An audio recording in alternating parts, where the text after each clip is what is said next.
Good morning, everyone. Welcome to Gnomon Art Jam. My name is Josh Herman.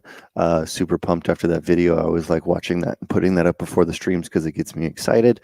Hi. In case you've never seen an art jam before, we're going to be sculpting some stuff in ZBrush today. In the past 3 weeks, we've had some really awesome guests in that because we've had Jay Hill, Paul Gabry, and then also Jared Krashevsky, and they've all been showing some of their process and the way that they've been making stuff, which is awesome. Today it's going to be a solo event, so it's just going to be me making stuff. That means if you guys have questions in the chat, please feel free to ask them. That way I can respond to them, show you tips, tricks, explain what I'm doing kind of along the way, and hopefully that'll be more helpful for you. Today we're going to be sculpting, like I said, in ZBrush, so we're very likely going to be making a creature or a character or some kind of thing. So let's jump into ZBrush, and I'm going to get some tunes going. There we go. You should see my ZBrush here, and we're going to just getting going. I see a couple people in the chat here already. It looks like, I think that's Ethan. Hello, sir. Hope you're doing well. Hope your classes are going good. All right. Before we jump in today, this is just a sphere. I just want to put something up. I wanted to walk through what some of our recent art jams have been. So if you go back to our YouTube channel, you can check any of these out. But we did some hard surface and ZBrush tips and tricks with Paul last week. So we got to do some. Paul works for Pixelogic and is a super master in the program, and was teaching me a little bit about some tips and tricks and using live booleans and cool stuff like that to make hard surface stuff. So if you want to check out how to make objects like this, check out that video. Before that, we had an event with Jay Hill. He's an incredible character artist, and we were doing some head sculpts from some likenesses. So this is the one that I ended up doing. But again, any of the things that I'm showing you right now have a full video, a full VOD on our YouTube channel. So if you want to check those out, they're there. And then the last one that I had worked on was actually part of a two-part scene, but it will pull up the big one. Well, the small one here. We worked on this scene with Jared Krashevsky showing off some of the thick skin and the clay features of the new 2021.5 ZBrush, which is pretty amazing. And we could kind of expand that to potentially be even part of a larger scene that's going to have a lot more stuff in it. So I was tempted to spend much of the day working on this and sculpting this because this is a really fun process.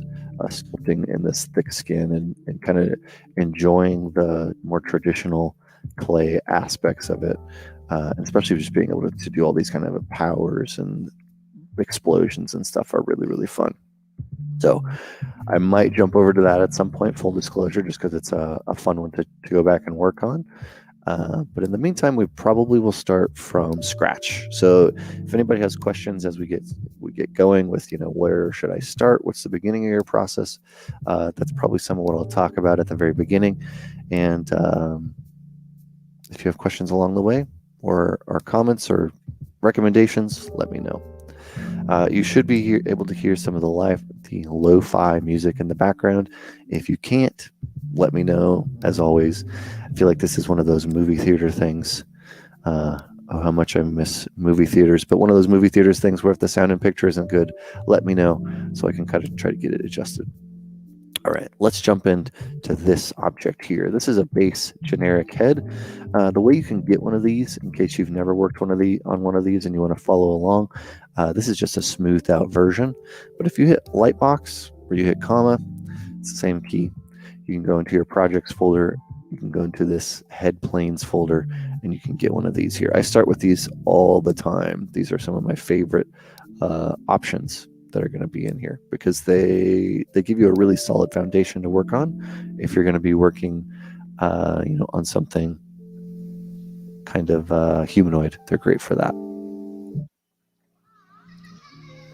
All right, so that's where you can start. I have one of those right now. It's just smoothed out. Essentially the same thing though. So again, feel free, check that out. Use that. I like to use the move brush when I get started. Don't really have an idea of what we're going to be making today. So that means, Chad, if you have recommendations on something I should make, throw them out there. I'm happy to see how I can incorporate them.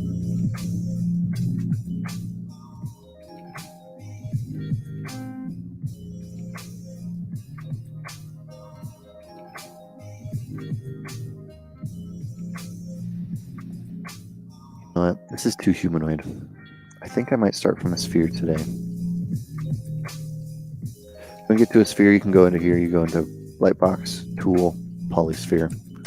Hide that. This is going to have some subdivisions. I like to go to my lowest subdivision level, delete the higher ones, and then eventually I'm going to turn on Dynamesh, but we won't do that just yet.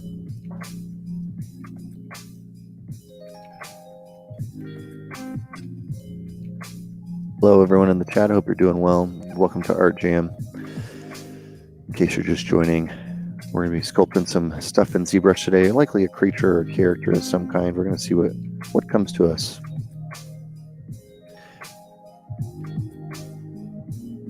Use a technique that's a little bit different today. I'm going to use several of these quote-unquote balls of clay, and I'm going to be putting them together.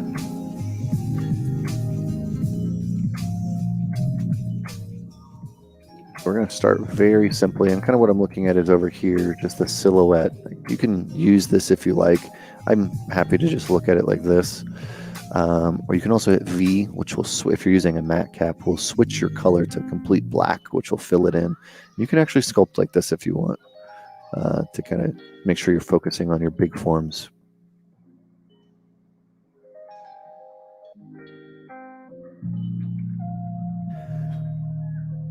One suggestion, attack hectopods from Arrival. That was a fun movie. I like that movie quite a bit. Go in here, I'm going to change my brush, my smoothing brush, to a smooth, stronger brush. That way when I smooth, it's going to be really aggressive, but you can see that aggressive smooth can also be really great for creating super sharp planes. Nice. So if you want to do some techie stuff, some intersections, you can. You can also dial it down and just use it as a general smooth as well.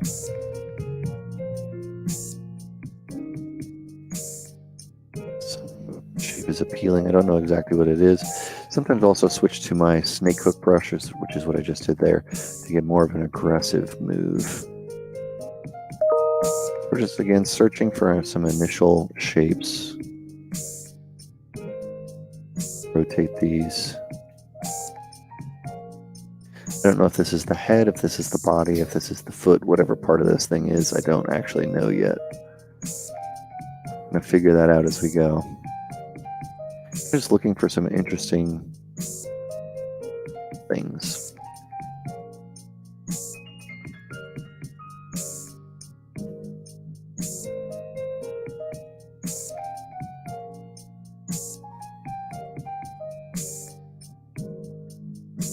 Sometimes I'm actually intentionally pushing it till the shapes break. It'd be an interesting way to create form, or to create search for shapes.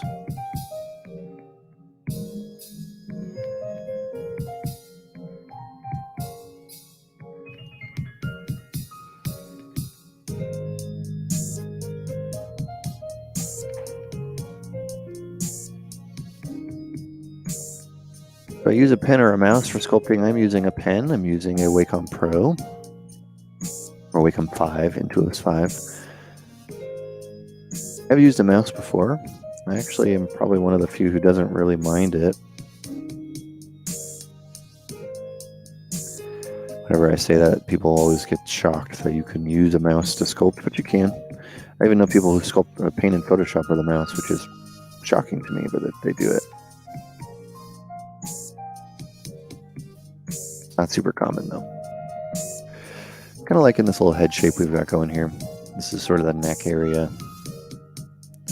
Maybe like a little bat, a little like cave-dwelling creature that might not really need eyes anymore, and it's got a huge nose and big ears. It's kind of what's coming to me with this.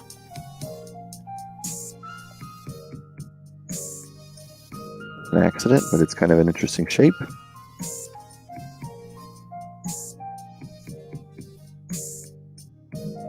Stick with this for now.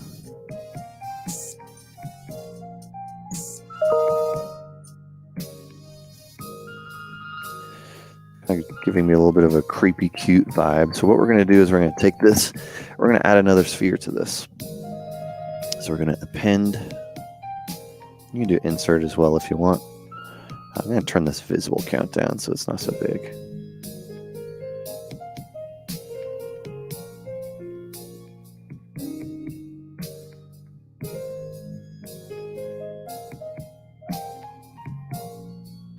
So before I add this or start sculpting on that sphere, I'm going to remove, I'm going to say maybe this is the head. This area here is the head, then I can kind of focus a little bit more on what these shapes are going to be. You know, where the jaw is, if it has a jaw, right? Where the mouth is, all this kind of stuff. And I think that'll make it a little easier when I add in this. What I'm going to be doing with this is I'm actually just going to be creating the neck. I'm not caring too much about the body right now. I can leave this here and maybe we'll make this the body in the future. So I'll dupe this and I'll start working on this. I'll hide this for a sec. Squishing this piece around. Again, treating it very much like a ball of clay. So we're going to take several of these and we're going to mash them together. And we're looking for big gestural shapes at this point and how these are going to play. The reason I like sculpting this way, and it's not something I do every single time, is because you get to explore the interplay between the pieces and the gestures between the pieces as like individual elements, rather than it all being one big block that you're trying to, you know, work through and carve these into. It's kind of a little different.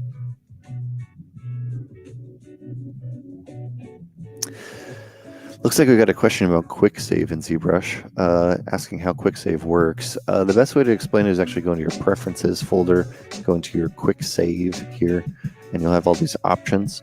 Each of this is a duration in minutes. So every 20 minutes, at least maximum in 20 minutes, you'll get a save.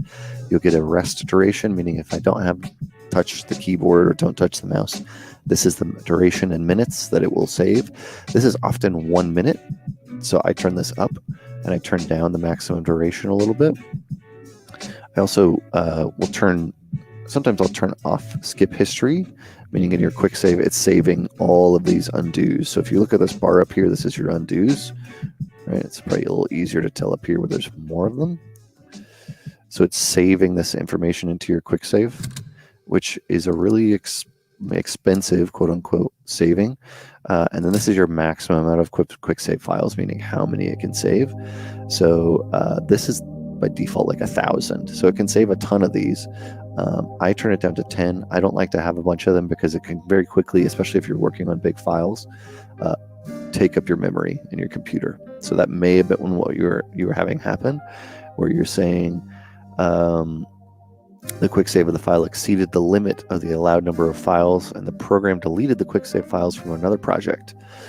Yes, that's probably because you just had too many of them, or there was some issue there. So my recommendation is, first off, don't rely on quick save. Turn it down to a couple files, 10. You can skip the history if you want them to be smaller size. Higher restoration, and that will be a better avenue for success to kind of get that going. I'm actually going to hide this neck piece. Let's just work on these as individual elements. Let's get that snake hook brush out and let's start tweaking.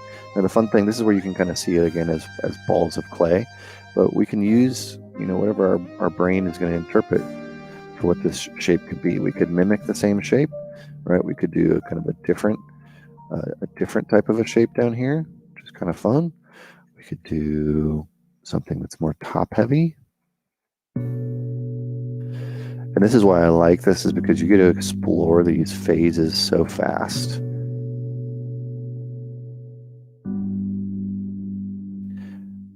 It really is kind of just taking a ball of clay and putting it under there and saying, does this work? Is this what I want it to be? I don't know. You know, let's try something different.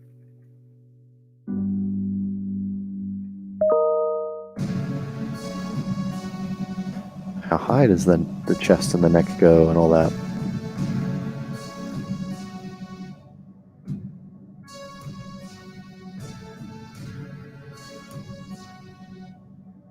I'm not going to try to, with this, like I'm doing with the head, I'm not going to try to pull out the legs. I'm not going to try to pull out the arms. That's kind of a recipe for failure. So we're going to add those later as well, and we're going to work these up very slowly. feels like it's going to go slowly, but I would imagine within 20 minutes we're going to have all the pieces of the character here. Turn on Dynamesh. So that's now Dynamesh. That's a little high for me with this one, so I'm going to dial it down to around 64. And Dynamesh again. I'm going to change the song.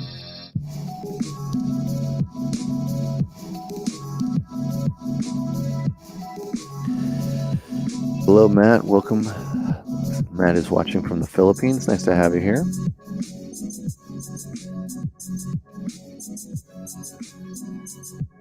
Kind of like this shape. I do wish this was even lower, so I'm going to go down. Yeah. See, I like having this very low forms to work with from the beginning, and that way I can really push and pull them. And it kind of will work to your advantage sometimes to create these, like you see here, these harder lines. These can be a little harder to achieve sometimes when you have so many polygons.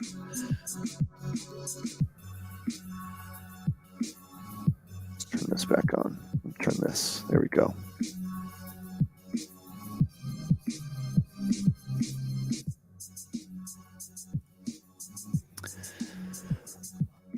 All right. Kind of imagine like where I want these arms to be. Are they going to be really low set? Are they going to be really high set? Should I even focus on that right now? Maybe not. Let's just make an interesting shape.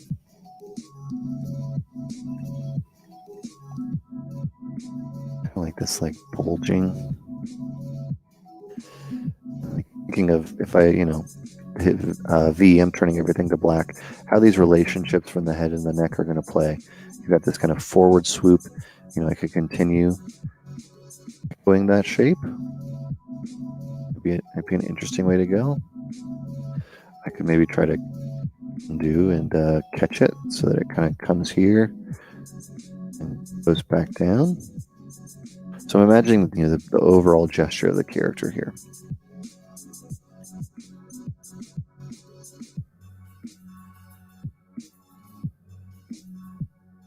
You can use your normal brushes on this as well, and you don't have to just use your, your snake hook and your move brushes.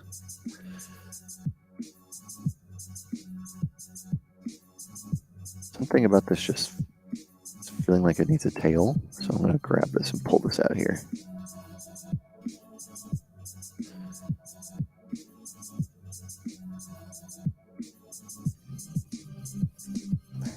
Take the little curve that it's doing here. So I'm going to play with that. I'm going to switch to my move elastic brush, which is going to give me more of a move that is going to kind of help with that curve. This is something that came in last night.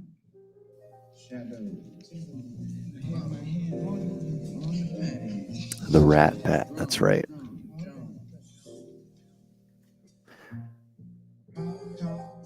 R&B, urban, contemporary, easy listening, funk love. They have me for real, huh?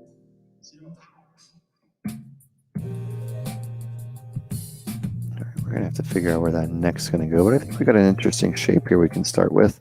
So let's bring in that neck again. This is where you basically create what the actual bridge of that relationship is. Right now it's not working. I can tell you that. That is not what it should look like. So I'm going to come in here, Dynamesh, turn this way down like we just had. So it's much lower polygons. And let's start moving this thing around. Something that feels, maybe it can come out the back.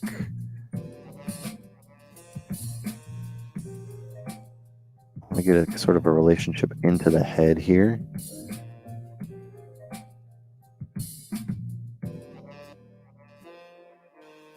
Really thin this up in the front.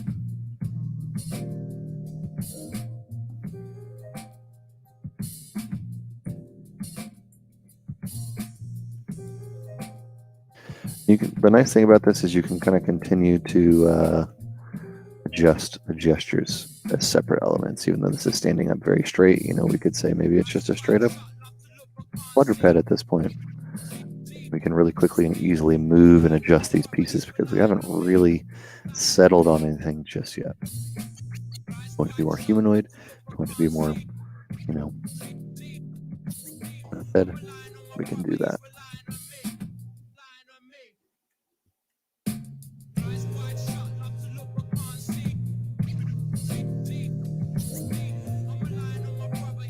You can always go back and forth and continue adjusting.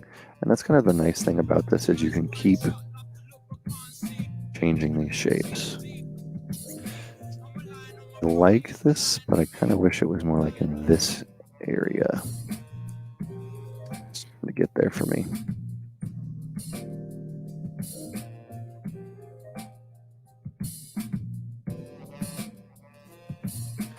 Kind of trying to pay attention to what these relationships are from one piece to another.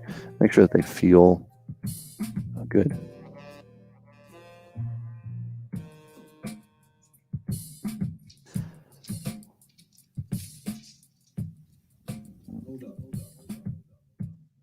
It doesn't just have to be from the profile. You see me working a lot from the profile here, but if working from the front, we want to do the same too.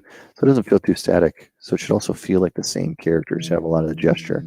Right now we have a lot of successful gestures working in the side view, right? It's kind of this head and neck are working together and these kind of things that are jutting forward, and we're getting some fun echoes that are happening here. But in the front, it's a little more straightforward and static. So how can we change that? Just by kind of coming in and adjusting. So I want to get some tweaks in this in here.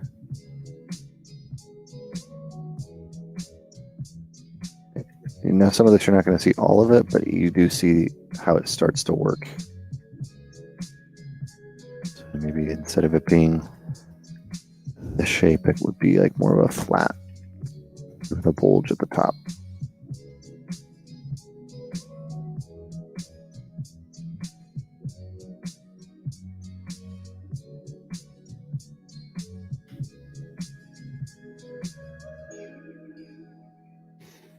Continuously working the character all the way around.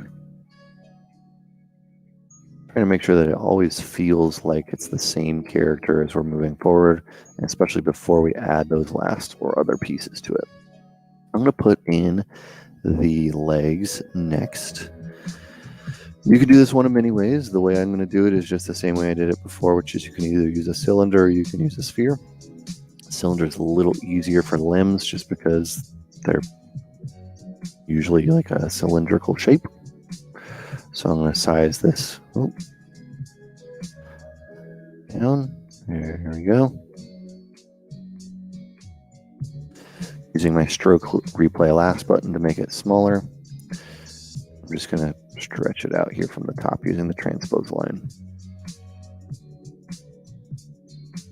Probably a little long. I'm going to turn off symmetry here, and I can start placing this. So even though it is a little long, I can just come in here and size this up. From YouTube, you're saying you want to study at Gnomon, how to apply, and you're from India. Well, welcome from India. The easiest way to apply is to reach out to one of our admissions advisors. You can find that on our website at gnomon.edu. Or hopefully one of my colleagues can get a contact card for you quickly in the chat, and you'll be able to reach out to our admissions team through the form and just set up an appointment. We don't have a normal admissions process. What I mean by that is we work with all of our incoming students to work with their portfolios before they apply. So to go to Gnomon, you do have to apply with your portfolio before you can get in. So that's part of what the admissions process is. I'm going to use my subtool master here, and I'm just going to mirror it and merge it into the same subtool. You can do this with a bunch of other ways, but this now creates these quick little stick legs for us. And here we can kind of do the same thing, or we can move these. Make sure my symmetry is on. Figure out how this person or thing is going to stand.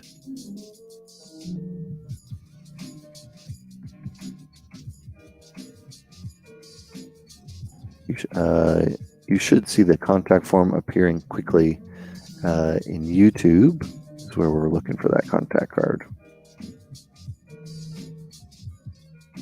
Kind of like these short little legs that kind of stand like this. Take that.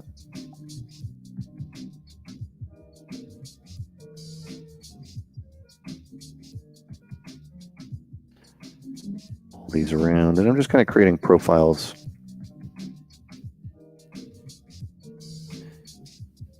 there's an opportunity to quickly shape something or give it a little more character than just a tube, I'll take that. Bring these legs up.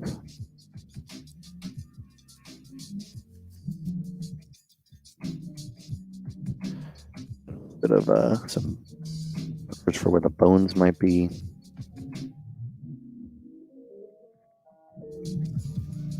Also come in with your pinch brush. This is a brush I don't use a ton, but I do like it for this type of stuff. I want to add a taper. Great for this. You can also use your inflate brush to do the opposite. Get some of these sections.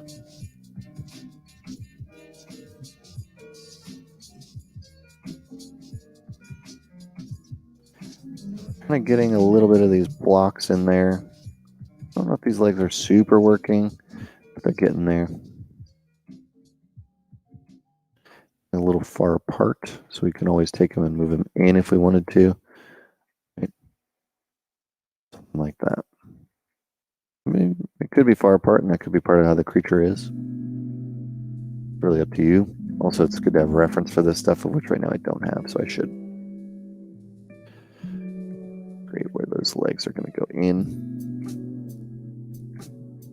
Go ahead and get some arms. I'm just instead of making the cylinder again, I'm just going to duplicate these.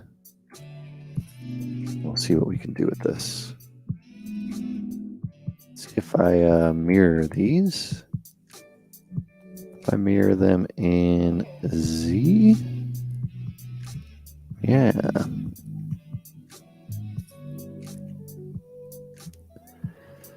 We might have a starting point for this. It's a little closer.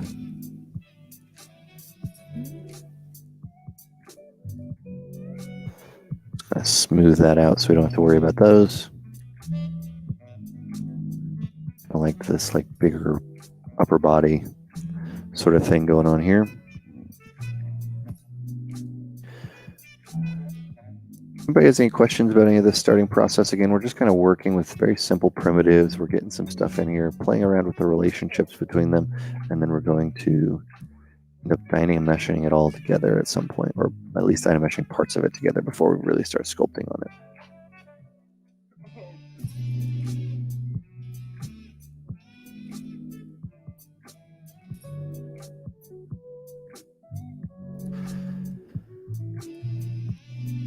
Alex from Twitch, hello, hope you're doing well. Thanks for joining.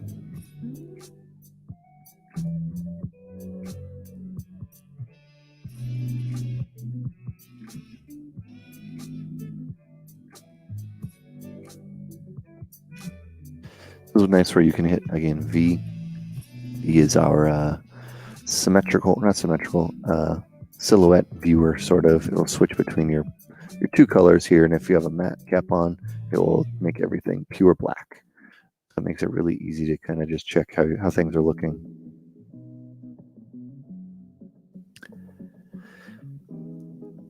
I got a question from Twitch, which is kind of talking about exactly what I was talking about, which was, could I explain why I periodically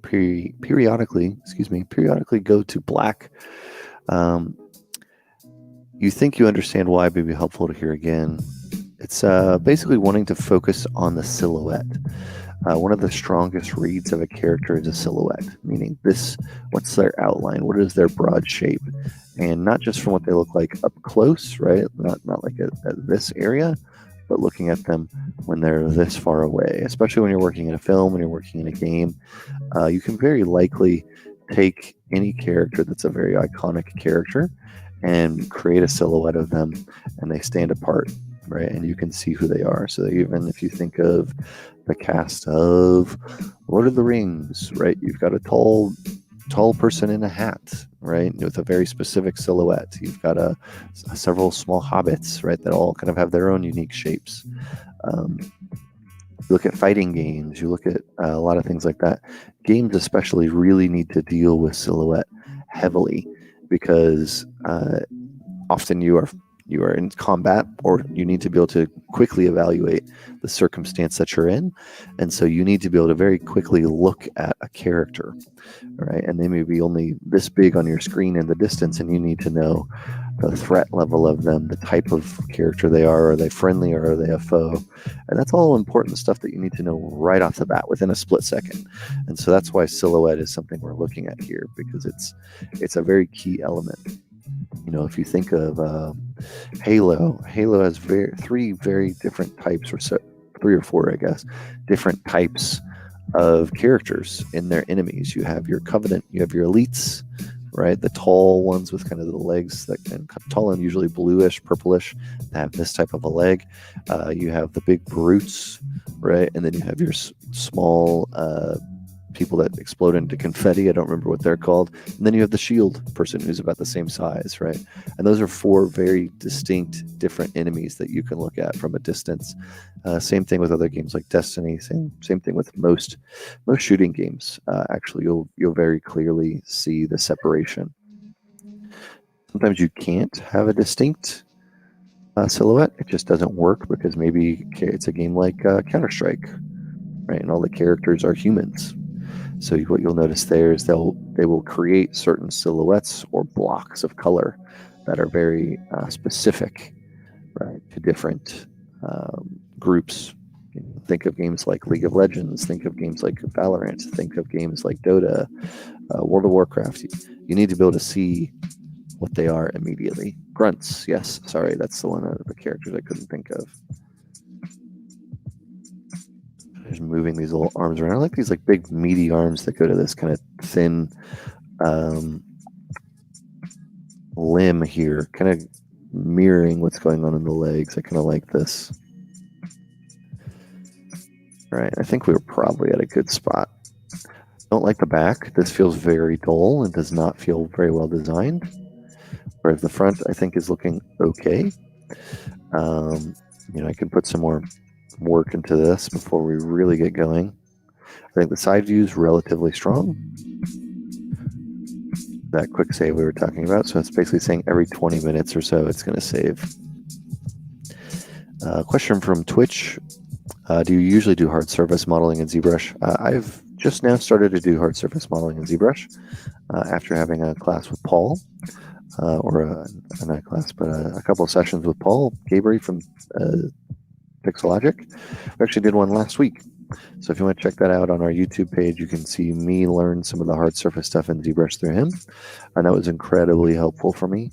And so I'm starting to see the lights kind of turn on for me as far as what's possible.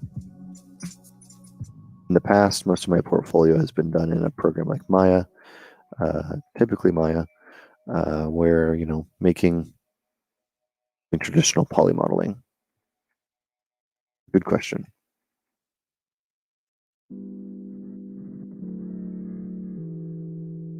Oh yeah, going back to silhouettes. Silhouettes are one of, if not the most important things that a character can really focus on. I mean, even if you think of like characters like game characters that were lower polygon, right? If you think of game characters from the 2000s, right? You know, you're talking about N64 characters. You're talking about, you know, early characters that had limited polygon budgets. Even early games like when World of Warcraft first came out, the limited polygon counts. When you have limited polygons, you have to use them to make specific shapes. Right? They have to all be used in an effective manner. So, incredibly important element of characters. Yeah, like it's a lot of my early stuff, my Iron Man stuff that was done, like for Iron Man 3. I guess I'll just open up my art station here in a second. We'll let this sit here so I can get some fresh eyes on it. Pull up my portfolio to give you a clearer explanation.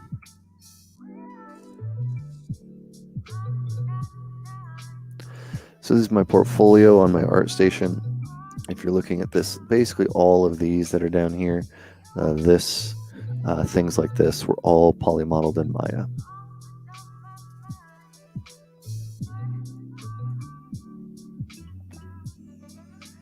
So this is Maya. Maya. This one is ZBrush and Maya.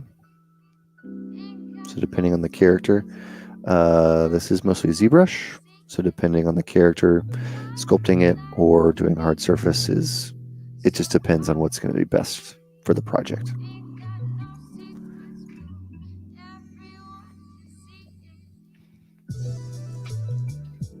Yeah, no problem. Got a question from Twitch saying you wanted to apply and you were wondering if pieces from things like Gravity Sketch or Tilt Brush are acceptable. Of course they are, yeah. The portfolio requirements for any of the Gnomon programs are somewhat intentionally vague. We don't necessarily want to make it so that everybody tries to submit the same thing. We want to have your individual voice as an artist you're applying. But we want to make sure that one of the number one key things that we were actually looking for is your art skills. So whether that's traditional, whether that's digital, it doesn't really matter. We want to see that you're an artist first. We know that we can teach 3D tools, 3D mindsets to people who've never taught 3D, who've never learned or touched 3D before. So if you don't know 3D, that's okay. If you have some 3D knowledge coming in, that's great. But we would also like to see some of your traditional art skills.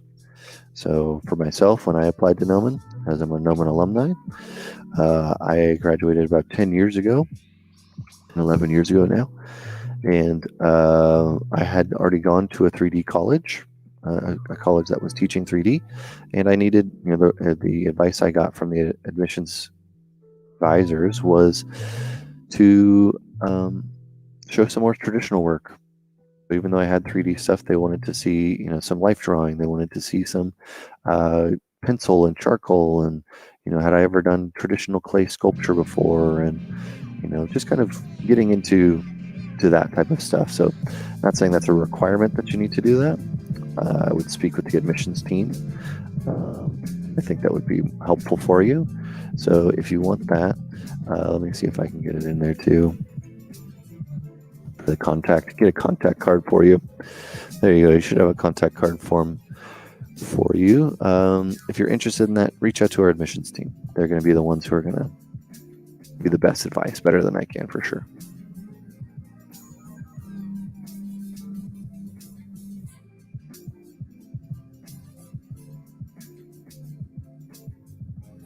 Trying to get like this tail. It's feeling a little high.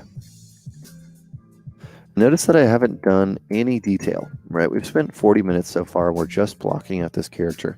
And, a lot of people are going to say, oh, you spent, there's kind of this thing with speed in the industry, and that speed is the best thing above everything. And while that can be true for certain elements of production, if you go fast but don't care about what the end result is, or are going to make that up later, you'll end up biting yourself. Won't be as successful. So focus on the end product, which is what I'm trying to do here. I'm trying to make sure that the overall character isn't going to need massive adjustments. Jump into the next step. We're very close to now. Like the vibe of this being like a gremlin.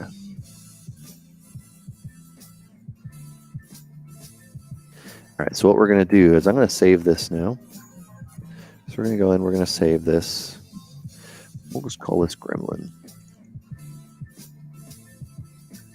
Dobby. I don't know, it's kind of like Dobby. All right. So what we're going to do is we're going to start Dynameshing these pieces together. Now we can Dynamesh the whole body together if we want, or we can just do individual elements of that. Just for explanation's sake, I'm going to start with the head. Yeah, you know what? Let's just do the whole thing. I was going to say let's do individual pieces, but we can probably do the head and the torso to begin with. This one, this one, this one. So I'm looking in my... looking in this, and you see they're kind of here. I'm going to start merging these down. I saved this earlier on purpose because I wanted, when you merge, you can't undo. So I hit OK. You see that these two pieces are there. When I hit merge again, you'll see that these pieces are there. It's just cool. Alex is asking, is there going to be a weekly episode? This actually is a weekly episode. This is our season 2. We had about 30 seasons in the last year we did these. This is we had 3 guest stars so far this year as well. So if you're into what you're watching, there'll be many more of these, and there's already a lot more of these to go watch on YouTube. Probably like, I would guess 100 hours of Art Jam content if you want to just watch. So what I'm going to do is I'm going to turn on my Dynamesh here for this object. Click this, and you're going to see it's basically going to merge all these together. What this means, in case you've never used Dynamesh, don't know ZBrush, I can start sculpting across these, moving across these, and they are now welded together, which is awesome. Now this is a little high res for me, but we're going to do something else where we're going to make a nicer mesh here in a second. So first, I'm cool with how this is joined. You know what? I'm just going to merge the rest of these in there as well. I lied. We're not going to merge these in. I want to get some fingers in this thing. So this is what we're looking at. I'm going to Dynamesh actually this piece here. Dynamesh. So what you saw is it took this lower polygon cage and it wrapped it in a higher polygon cage. And we can now take this, we can sculpt this. I'm going to make like I'm going to mask this area off, pull this off. Now mask this area off, and I'm probably just going to pull this area off. Oh, I got too much there. Let's get this. That'll be fine. Making a little thumb. Again, it's like clay. You got clay in your hand and you pull pieces of clay or pop little pieces of clay on there. Same exact thing. So I'm going to do the same thing here. I'm going to grab 2 of these little digits. I'm going to inverse this.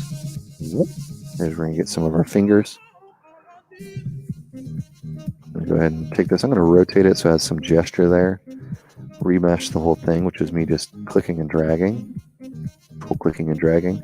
So now you see all that. What had very little topology there has a lot now. What I can do is I can quickly grab this and we'll just add a little bit of a gesture to this thing.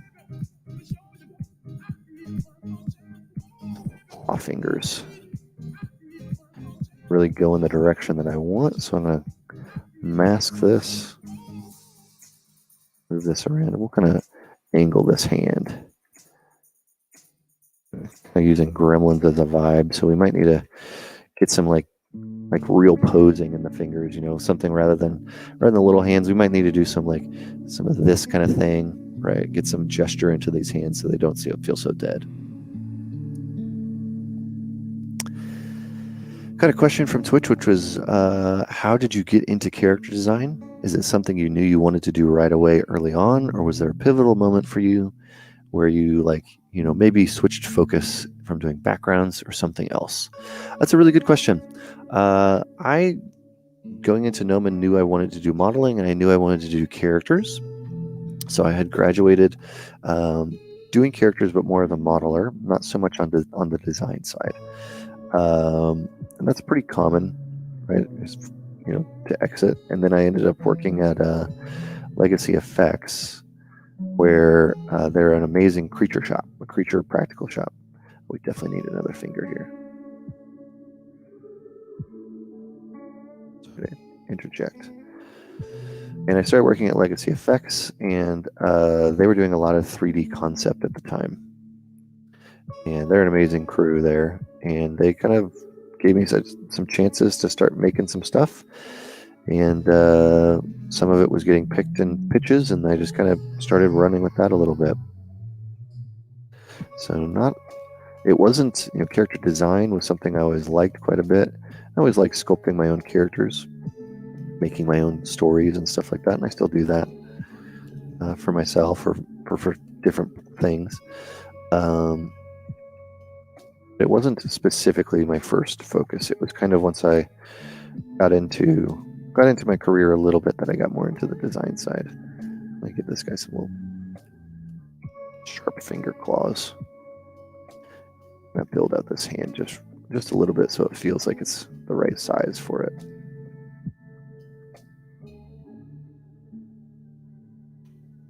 I'm not going to go crazy with this sculpt right now because we're about to join it into the other thing. I'm actually going to make this middle finger stop.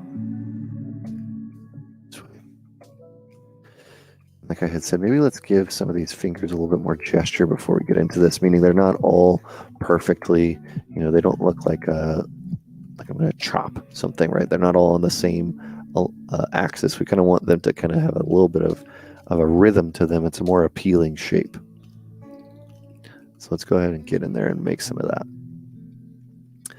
All you gotta do is mask. If you've never used ZBrush and you're just watching and you're interested, if you hold down Control anywhere outside of the object, you can then bring that over and that will mask it. Masking means I can't touch that piece that I masked, right?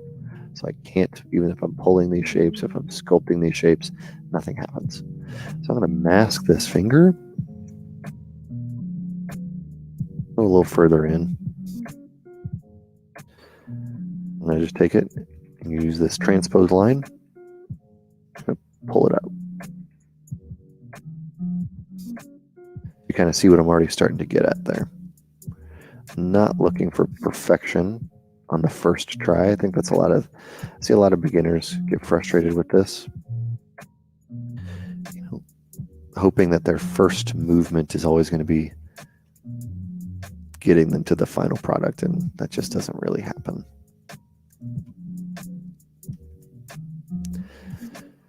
Often I'll go through revision after revision after revision before I get to what I would even consider is acceptable. Maybe a little much on that last one. This is probably going to be fine. I want to do something on those hands, and I'm just setting it up right now. As you can see, we're doing a lot of setup work. We're not trying to speed through this thing. Not trying to quickly make a character as fast as we can. We want to make a character that's going to have appealing shapes. That's priority one.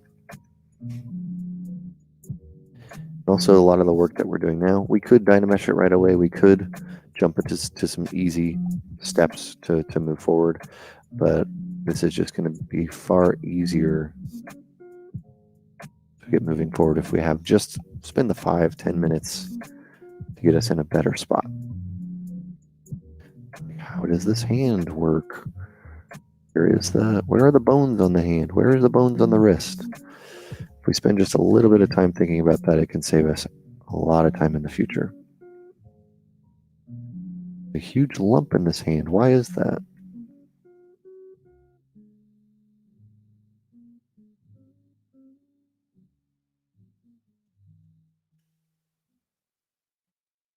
You are a function of this total galaxy.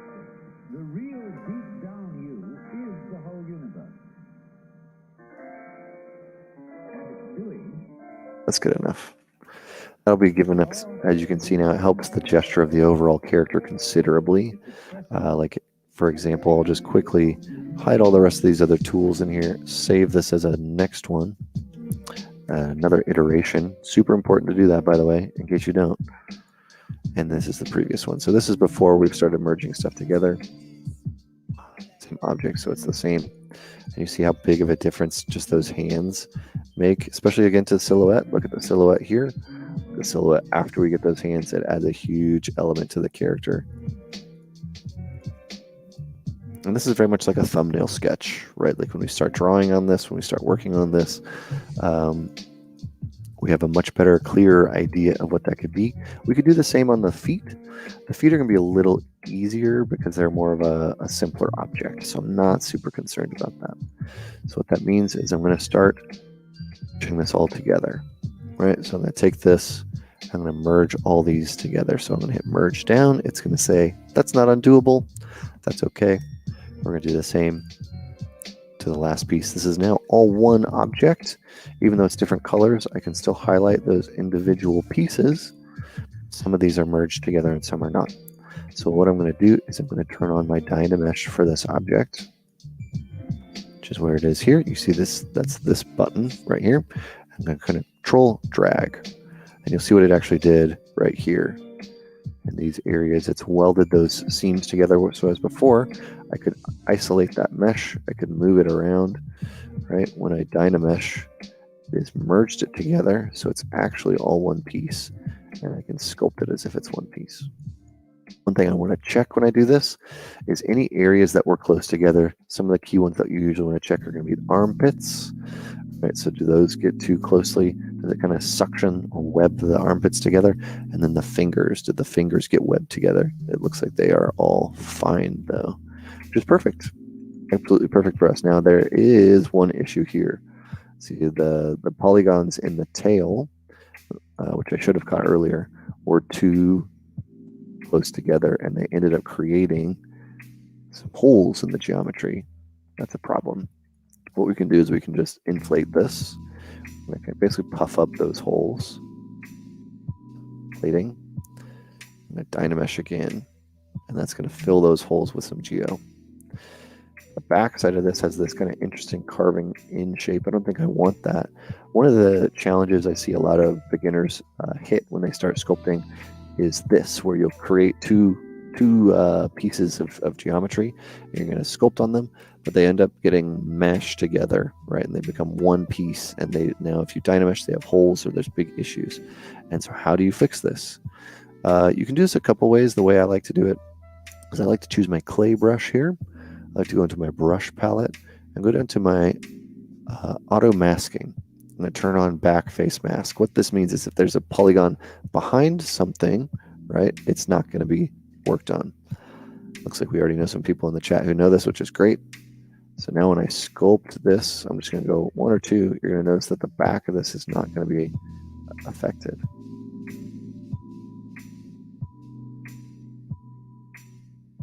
Fill that in with a little clay. And I'll Dynamesh one more time. And now we don't have that problem. So before I move forward, and this is kind of my mantra for everything, is I'm going to turn that back face mask off, is I want to make sure that everything is good before I go to the next step, that it's at a reasonable place to go to before I go into the next step, right? I'm not interested in trying to jump to the end product and fix all my foundational mistakes. That's just going to take a lot of time. We're going to waste a significant amount of time on that, right? So now that we've got this, I like to save a lot of iterations. So I'm going to go ahead and save yet another iteration here. And now we have all of this set up. Now, what we can do is there's some options. We have Dynamesh here. We can continue to use Dynamesh. We can sculpt this. We can get some anatomy in. We can sculpt whatever the face is going to be. And we should probably do that for elements of this, right? But I don't want to do that for the whole thing. What I want to do first is I want to get some, oh, actually, I was going to say, to get some eyes in. Like, are there going to be eyes? If there's going to be eyes, I'd like to have some loops for the eyes. And right now, I don't think we're going to have eyes. I think we'll maybe get some sort of a teeth, though. I kind of like the idea of it almost being like this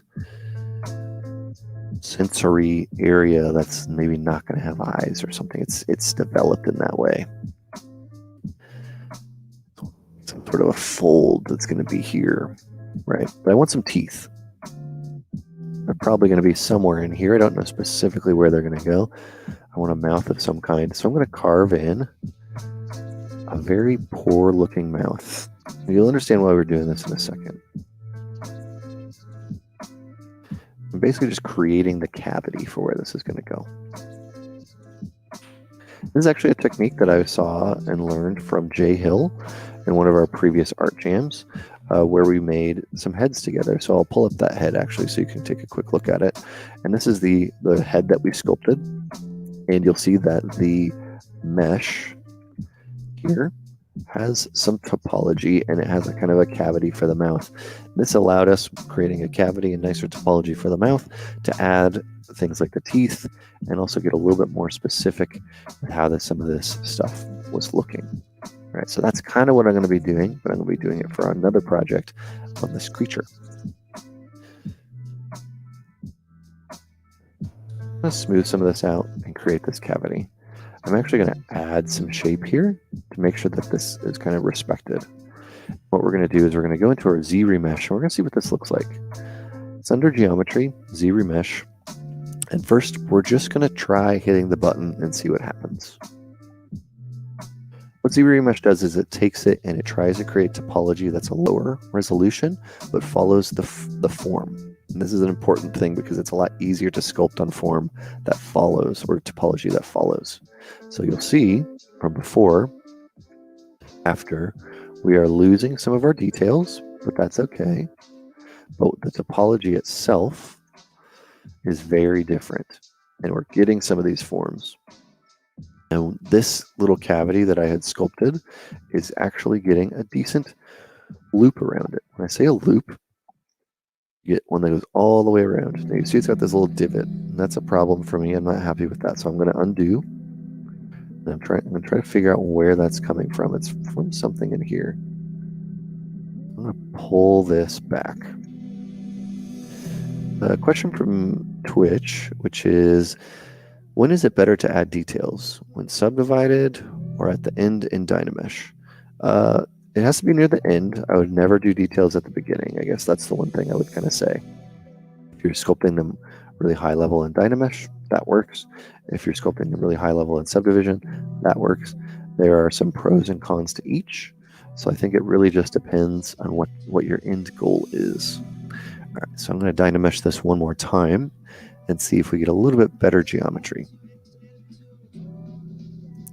I don't think we did. See, I'm looking for a loop to go all the way around here, so I'm actually just going to pull this out. Even though that's likely not the shape that I want it to be, I want to make sure that this form being kind of like defined. So I'm even going to, even though, again, I don't think this is the form that I want it to be. Maybe I do. It's not terrible looking, but I want to make sure that ZRemesh is seeing this. Pop all this out, make it feel a little bit more like a bird beak for a second, and we'll try ZRemeshing one more time.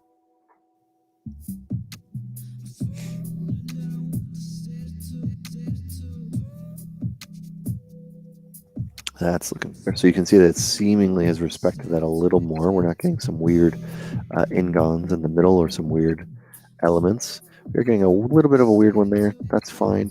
But generally, it is looking good. I'm going to check, are there any holes in this geometry? Is there any things that look weird? There you go. We're done. Is there anything that looks odd? And I think overall, this is actually working out really well. So we went from A to kind of go back in time real quick. We'll go back to where we were. So we had the initial starting point for this was all of these little blocks, right? So we went in and we added an individual sphere, cube, whatever, cylinder to get these shapes. And we spent some time sculpting on these shapes, right? The next thing that we did is we went in and we started Dynameshing them together and adding a little bit more detail. So from 1 to 2 to 3, now we have it all merged together as a single mesh, and we can begin sculpting on this. Again, you could have started from the very beginning from a base mesh that was one piece. You could have started from a sphere and brought out the neck and brought out the shoulders and done it. There's a ton of ways to do this. The way I like doing it, or the reason I like doing it this way, is because I can deal with the individual pieces and kind of mush them around so that I feel like I get nice gestures and relationships to each other. I don't do this all the time. Sometimes I do just start with the base mesh, but it is a nice and easy way to get to a good starting point. And now what I can do is I can start making some polygroups. So I want to take this, I'm going to mask or hide this section off. Just the bottom lip, probably, like right here. A little bit into the throat. I think it was Control W, which is what Paul taught me last week, which is a hotkey that makes a polygroup, so I can just easily select that. And then I can come in here, polygroup this.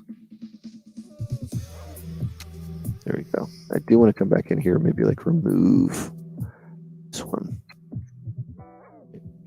This. Make it a little clearer from top to bottom.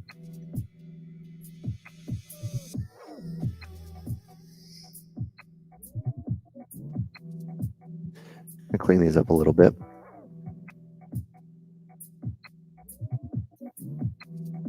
Kind of want this one to be in a group.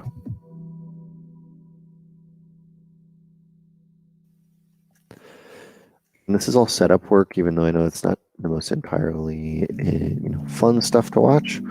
It's really helpful. It's really helpful to set this stuff up.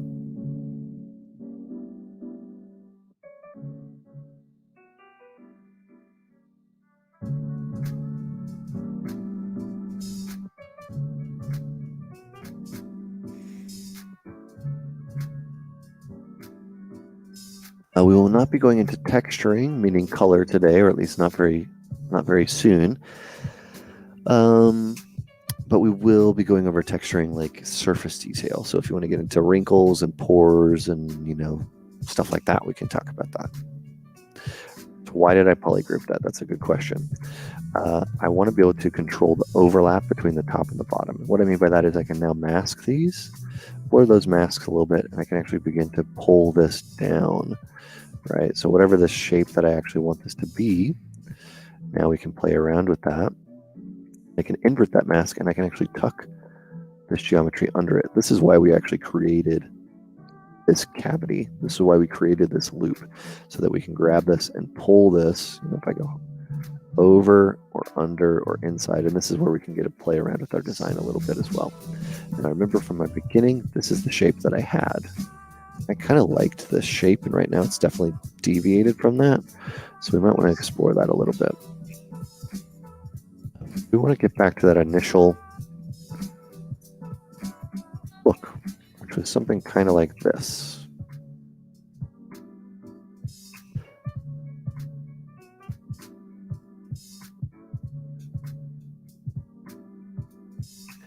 If we do, we can adjust the corners of the mouth. Do we want to pull them way out here? Right? Do we want to have them way up here? What does this look like? And this is, you know, some people who they can feel like they get stuck. Like, oh, I made my ZRemesh. There's no way to go back. It is totally not true. Like you can adjust this as much as you want. You can ZRemesh again. You can continue working back and forth with this. So just because you're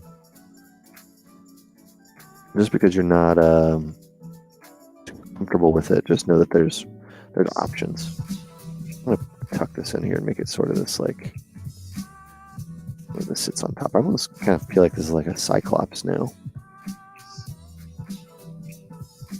Interesting.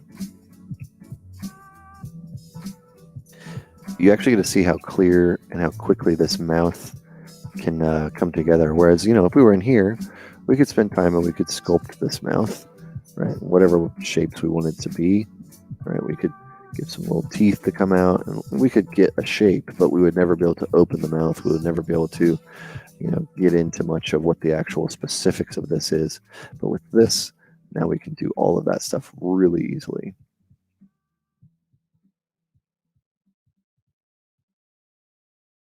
So this is where we're going to just start adding more forms. So I'm going to continue at this resolution that we're working at for probably the next 20 minutes, sculpting details and refining the shape. I'm going to save where we are. I'm going to do that across the whole body. So whereas what you saw I just did was basically, you know, tie them all. There's all the way to the beginning. We started with our sphere, made this head, tied it in, sculpted that cavity, polygrouping. Now we've created a face. Definitely losing some of that nostril element though. So let's get some of that back in.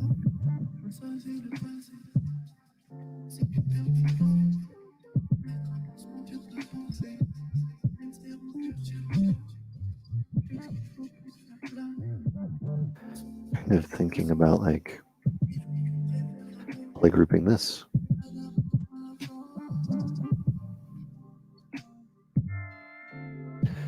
Polygroups are great so you can select them. When you select them, you can mask them, which means nothing else can touch them. And that means I can pull elements over. Like if I really wanted to add a significant amount of weight to this, right, I could. Inflate. Want to do certain elements to this. It just makes it really easy.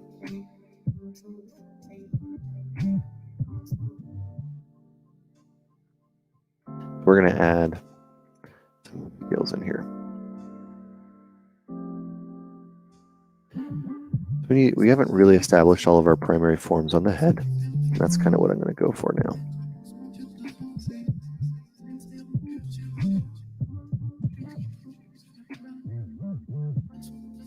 I'm going to zoom out a little bit.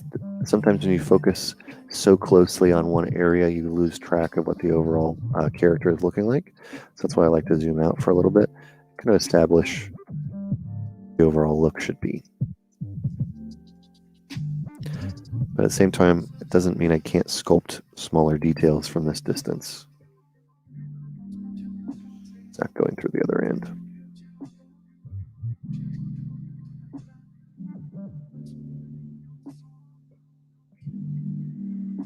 Thinking about gremlins. Again, this is kind of what I talked about. So let's just pull up a gremlin from the movies and kind of have a little bit of reference here. This kind of a character is what we're kind of looking at. Right, so looking at some of these potential references for what the materials could be or what they could be doing. I'm not going to straight one for one do this, but it is something that we can look at as far as what are the shapes they're using, what are the materials they're using, what are the textures they're using, right? So just something to have up on a reference screen or on a Pinterest board or something like that.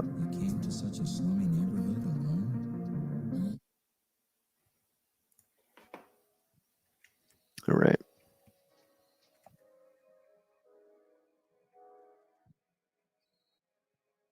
Figure out those teeth at some point. This area here is feeling somewhat unresolved. One area I'm trying to focus on right now. And I'm using my Dam standard brush or my Damien standard brush to kind of carve in and almost use it as a sketching tool. And then additionally, I'm going to use my clay buildup brush. This will be my primary sculpting brush. So if you see me sculpting, I'm likely using the clay buildup or the standard brush, which is very standard, or the Damien standard.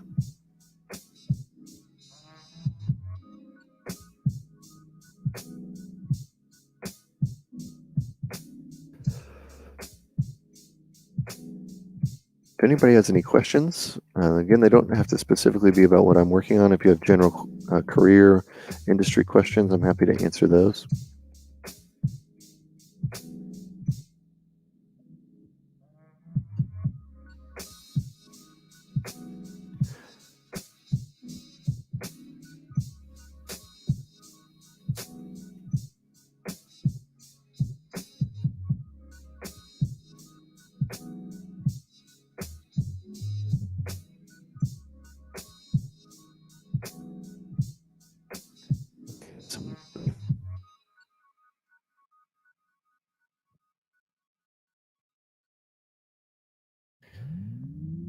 Some of this initial anatomy, maybe.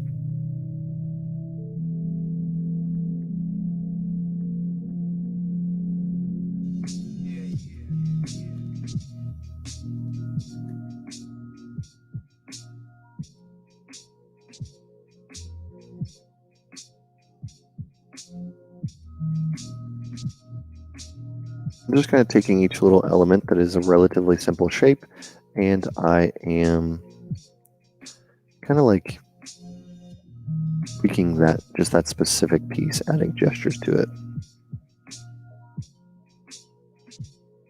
Similar to doing this, we should probably be looking at this more than we have been.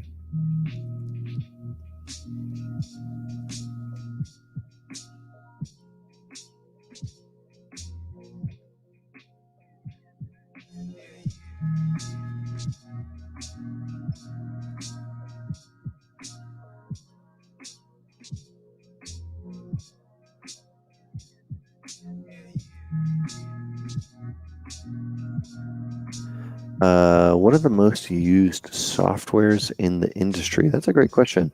Probably some of the most used is going to be Maya and ZBrush are big ones for modeling and sculpting. What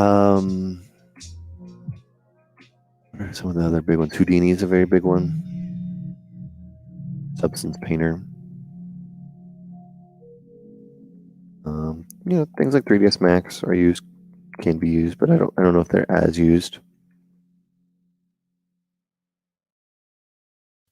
There's tons of compositing things, Nuke. After Effects is still heavily used.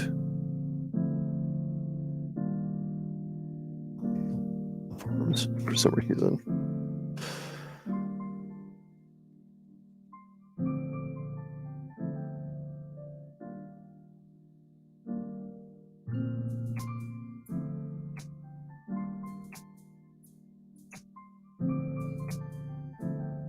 Photoshop's a huge one.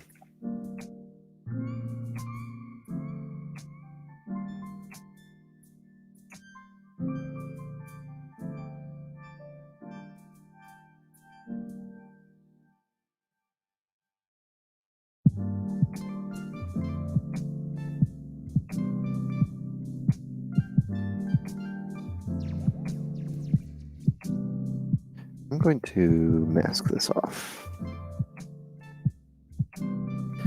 Masking that off very quickly. What I'm doing is I'm just inverting the mask. I'm hitting Control W. So I'm getting polygroups very quick.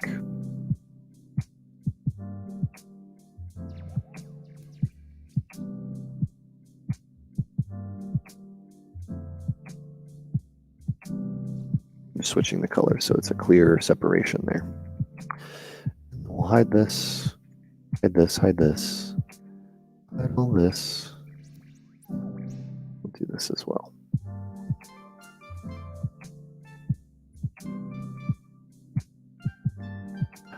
That also gives us one for the head. Substance is probably one of the go-to for texturing. Yeah, I'd say that's true right now. Yeah. Quixel is definitely making inroads on that, but they're not the only one. Two other questions. We'll get to both of them. So let me start at the bottom of the list here. Would VR AR become mainstream in the near future? What are the hurdles it needs to overcome? It's an excellent question.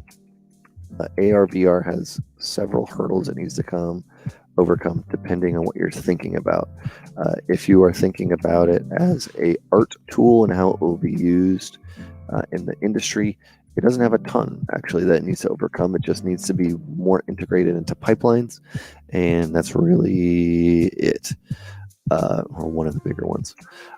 If you were talking about it as a medium, an art form for games, an art form for films, art form for things like that, cost, hardware, screen resolution, weight, battery length, making it not such an isolated experience, specifically VR, meaning I can't sit on the couch and watch something with my partner, right? Unless they also have a headset, which is a frustrating part of the experience. Keep those arms bigger, kind of like that. There's a lot of issues that VR has to overcome. Not saying that they're not insurmountable and that, in the next 4, 5, 10 years that they won't be fixed. But it's just one of the big blocks and hurdles it has to overcome. I think it'll get there, though. Yeah, I definitely think it'll get there. Do I find it necessary to go to art school to get a job in an art-related industry? Great question. Really, really good question. The short answer to that is no, you don't. You don't have to go to art school. You don't need to have a degree. You don't need to have a lot of what, I think people think in a more traditional environment. You don't need to get any of that to be an artist. It's almost primarily focused around your portfolio and how good you are at what you're wanting to get a job in. That's mainly it. But there are huge upsides to school. I went to school, and I can tell you that I would not be a person who would succeed in an environment that did not have where I did not go to school, because I don't. I need the other people to kind of push me a little bit. I need or needed curriculum that was set that I would follow, right? I needed that kind of accountability from all of that. I needed the networking, right? I needed to meet people who were in my space who were interested in what I was doing, not just to help critique, but to find other people who are interested in what you're interested in. I think, going to school can add a very specific social element that people don't always think about when they want to do, or they're exploring the idea of just learning themselves. So no, I don't think it's needed, but it's for certain people it's going to be a necessity. For me, it was a necessity. For other people, it might not be needed. So kind of have to pick and choose that on your own.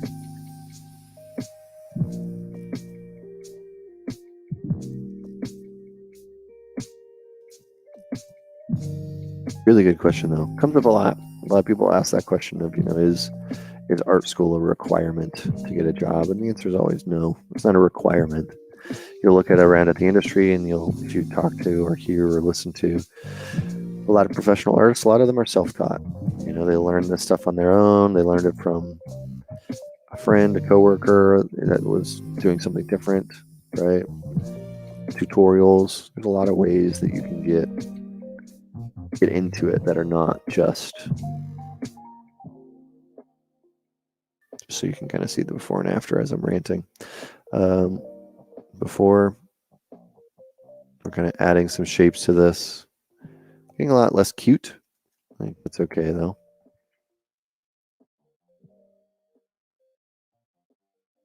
Yeah, it's not needed. Good question. Really, really good question.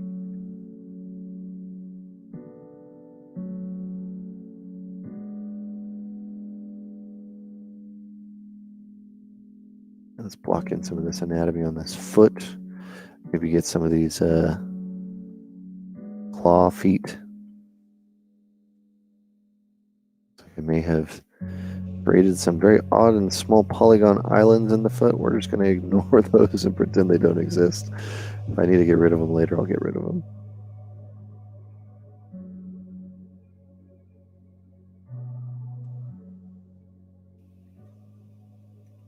You can easily get rid of them, by the way, by selecting them, going like this, and saying split, subtool, split, split hidden. Oh shit, that was not what I wanted.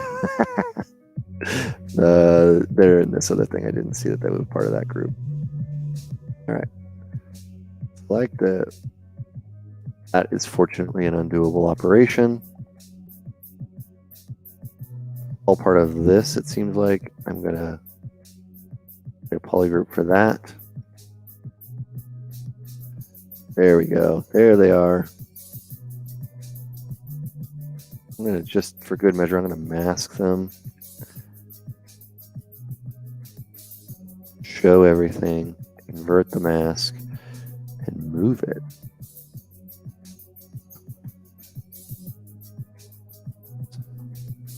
Good. Split hidden. That should have just these elements be in this. Go to delete them.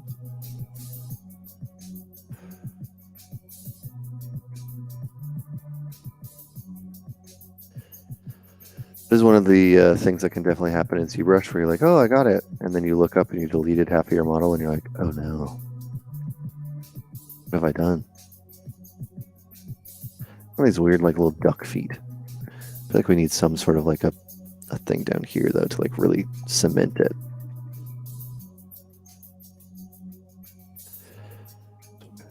Texture to this, put in some potential markers for where bones could be.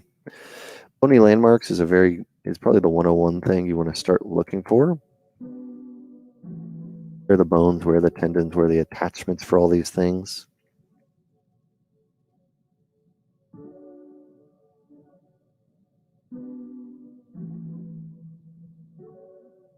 How does this thing go together? How does it move? What is its function? Is it a predator? Is it a prey? Is it a omnivore? Is it a carnivore? Is it a herbivore? Is it where does it live? Does it live in a cave? Does it live in the water? Does it live in the plains? Does it live in the city? Live in a house? Does it all these kind of questions are questions that you should be asking yourself when you start making these characters and you get to a certain point.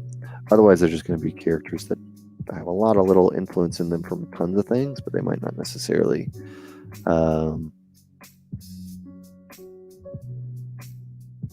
work together.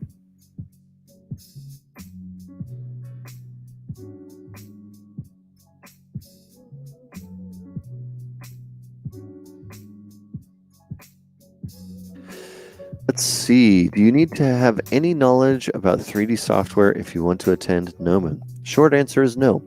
There's actually a lot of people who have gone to Gnomon, who have had zero 3D experience going to Gnomon, going through a full-time program. So no, you don't. We look for in our portfolios just art skills, usually traditional art skills. If you have 3D skills, that's great. We're happy to take a look at them, and they will very likely give you a leg up on some of the earlier 3D classes. But there's several artists, one of which who we had an art jam with 3 weeks ago, Jared Krashevsky. You can go back and watch that art jam on our YouTube channel, but you'll hear from him that he had no 3D training for going into Gnomon. I think another one who we have interviewed before would be Jay Machado. Jay Machado is now a senior or lead hard surface artist. He was at ILM. He's modeled the Razor Crest ship for the Mandalorian. So just because you have no knowledge or you have very little 3D knowledge, it doesn't really mean anything for learning it. We look, we can teach an artist 3D. That's not a concern for us. So no, you don't. Wouldn't it be a nice point to polish those polygroup borders before doing that? It could be. I'm not super concerned about the actual polygroup borders themselves. Right now, I'm feeling okay about how this is going. The anatomy is coming together. The character is starting to come together. There are some things I don't necessarily like about it. So that's more what I'm concerned about. I almost always try to keep the art ahead of the technical. What I mean by that is I'm more interested in making sure that, before I go in and polish polygroups, polish anatomy, before I go in and do anything that's going to take a good amount of time, I just like to make sure that the art itself is looking good, right? So, for example, I don't like this tail. I don't care about this tail at all. I don't like how this is looking. It's kind of boring. It needs some element. Maybe it needs some spikes. Maybe it needs some changes. But everything else in this character is beginning to get a little more aggressive shapes. And this is this very round shape. So that's why you actually see the recent quick adjustment I did like that. That feels all of a sudden much more in line with this character just because the shape language is much more in line with it.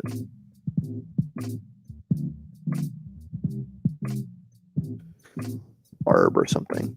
It kind of goes like this. Saying that you're obsessed with the crispy edges of polygroups. Yeah, I used to be kind of obsessed with certain areas of this. One thing that I actually we'll tangent. We'll go into a tangent here in a minute as I realize I messed up that finger. How far back is that finger? Not too far. One thing I used to do quite a bit, and I'll just jump into another tool very quickly, was I was obsessed with smoothing. When I started sculpting in ZBrush, I had done some 3D work before, and I was very obsessed with, not polygon, topology, with always making the topology really nice and making it look really clean and making it just feel like something that, would look good all the time. And so I was always smoothing in ZBrush to my detriment. I thought it was good. I thought I was doing the right thing, coming in and always smoothing and making sure that the surface looked good before I could move on. But I ended up finding that was killing a lot of my time. Like a lot of my time was going to smoothing something. And a real problem, not saying what you have is a problem, but if you focus on it too much, I find that it's just easier to be loose as you possibly can, because that's for me the way that I'm able to get to the end result faster. I know I can polish up polygroups. I know I can polish up the surface, but if I let it get in the way, it becomes like a mental block that I begin to stumble over. So I try to avoid those at all costs. What I mean by the smoothing, I'm going to jump into this other head that we had sculpted. Right, so let's say we have a head. I'm going to go down some subdivision levels. I'm just going to duplicate this so we have another one. Come in here. And I'm going to take this one at like this level delete my higher resolution. And let's say I was sculpting on this, you know, and I was using the clay brush. This very quickly. This is a very smooth surface now. It feels like I can sculpt on this, right? So I'm using a brush that has texture to it, and I'm trying to create these forms. One of the things I really struggled with quite a bit was feeling like, okay, I've created, you know, I've added clay to this. Do you think of it now? I've added clay to this, and these are the forms that I want to create. But now I need to come in here and I need to smooth this. Smooth, smooth, smooth. Okay, that's okay. Smooth. Smooth, smooth. Everything needs to be smooth. This is a big problem I used to have. And I see beginners who deal with this too, always wanting to make it look like it's presentable, right? Kind of getting to this planar, you know, level of quality. And I realized that was a huge problem because I wasn't allowing myself to move past this, when in reality I can sculpt as fast as I want, and I can come in and I can you know, cut away elements of this, and eventually in almost all my sculpts now, I like having this texture, and you'll see this when we get further into our gremlin, that I like having this texture because it creates a natural surface. A very smooth surface like this, like what we have kind of in this area, is really fake looking. It looks really, well, fake, right? So and that's why even like on this piece here, see, I put a lot of surface detail on it to try to break that up. So just all that to say, try to be loose. Don't allow yourself to get caught into these little things that are going to take away your time. They're not important, right? Now, if you're going to spend 100 hours on a project, 200 hours on a project, sure, over time, clean it up so it's nice and clean and it's easy to use. Yes, that's fine. My point is not, I'm not trying to say don't do that. I'm just saying don't get stuck on doing that. Yeah, Blue Giant, that's a good comment. It's like adding the top coat when you haven't finished painting. Continuously going over it and trying to make everything perfect. And one of the things I tell students, or anybody, especially when I'm doing poly modeling, but sculpting, it's the same kind of thing. These models are made up of vertices and faces and edges.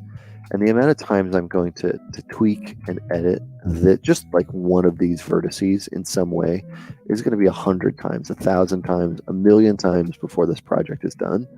So accept the first time that you do it, it's not going to be perfect. That's okay. Move on. Make sure the rest of it looks good, right? It's never going to be perfect until you're done. And even then, it's mostly likely because you ran out of time.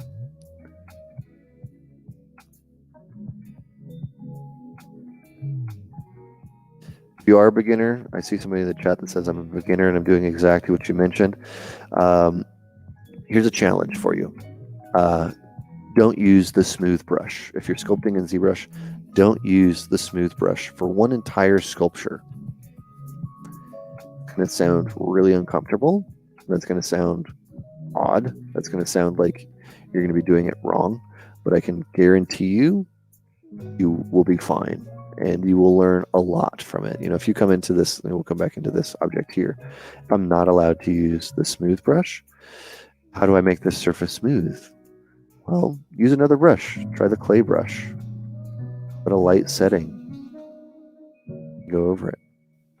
You know, when you want to make it smooth, you can. Perfect. Well, and I think it'll also make you stronger as a sculptor because you'll learn what the brushes are doing. You'll learn how to take a surface texture and how to tie it in. Right, so maybe if this is the surface, add some of that natural quality to it. Bring our clay brush in and very lightly fill in some of those gaps which we don't like. Right, use the clay brush, use the clay buildup brush, but a good challenge is don't use smooth. When I use smooth now, I did at the very beginning of the stream, but I put it to a very strong smooth. So this is my smooth. It actually destroys my surfaces now. Not intentional. I like it because I can very quickly, you know, take a shape from a big shape to a very planar shape if I want it to be that, which I kind of do in this area, which is what I'm playing with right now. Give it a try. All right, I think we're in a point where we can start adding some detail and going a little further with this anatomy. We're about an hour and a half into our stream, and so far we have kind of started from some building blocks. We have Dynameshed it all together, and we have now ZRemeshed it together. And you can kind of see, if we even look at the silhouette here, from this to this to this, there's not a massive change, and that's kind of the goal, and that's kind of the point of working in this style, where we're working with all these little cylinders and primitives that we're mashing together to create these elements, is that hopefully work that we're able to do and the focus we're able to put into the character as far as the gesture and the shapes speeds up this process so that we're in a much better spot quickly. Blue Giant is saying from Twitch that real life sculpting helped break the smooth addiction. Yes, absolutely. It takes way too much work when you're working with real clay, and it can also really hurt your surfaces that you're trying to work on. So great advice, sculpting with real clay. If you don't have clay, you don't have access to clay, the recommendation that I make for people is to purchase a box of monster clay. This is called monster clay. It's an oil-based clay, meaning it doesn't dry out. It has this picture of Abraham Lincoln on it. That's how you'll know it's monster clay. It also has a monster. So you can sculpt whatever, but this is like 4 or 5 pounds. You can get it in soft, medium, and hard. I recommend medium or soft. It's not super expensive. Really, really great clay to get started if you want. Another one is Sculpey. Sculpey is another really good one. Nick Nack is saying there's a secret smooth, which is what you're talking about. The shift, click, and let go of smooth does not destroy your forms. Yeah, this one, which is more about, it's like almost like an inflation. Absolutely. But I think what we're chatting about is more about the methodology of feeling like you need to smooth all the time. That becomes sort of an addiction of making sure that your surfaces are always perfect at all levels throughout, which can be a challenge. So I think we're in a good spot with this. I think our rat bat gremlin is coming along pretty well. I've kind of hit a peak with the amount of detail that I really want to add here. And this is the way that I like to work in general. And this has actually helped me work through that sort of smoothing problem, making sure that everything is perfect, is that I only go as far as I can with the level of topology, the level of detail that I have. I only go that far when I'm trying to make a more complex object or a more full object like this. That stops me from adding detail where I shouldn't. It stops me from having surfaces which are hard to control because there's too many polygons. And it looks like it's saving the project now. Thank you. It just works a lot better for me. I do feel like this tail is going to just slapped on there though. Maybe the gesture should be a little. This is the thing I'm going to do right now. This is something I do on every single sculpt I work on, unless I'm really constrained to some sort of proportions for a rig or something. What I'll do, I should do before I touch this, you can either duplicate it or you can make a morph target. Go to morph target, hit store morph, and then I'm just going to start adjusting these shapes. So I'm going to maybe say, I like how the head looks, but maybe let's see what it looks like a little taller, right? A little shorter, a little thinner. Maybe the head is a little bigger. And you can do this on the individual thing. This is just a quick version, right? But if you take that, you can go to your morph target. Now, the store morph target button is gone, and you have the switch morph target, which is this. So now you can see which ones you had. I'm kind of liking this more compact body here, rather than this is more of a traditional humanoid shape. So I'm going to run with this. I'm going to expand this, make this tail maybe a little longer. I take my move brush, move elastic brush, and let's see if we can get a little gesture out of this before I destroy it too badly. This is something I should have considered earlier. I didn't, but I'm thinking about kind of changing it to being that shape.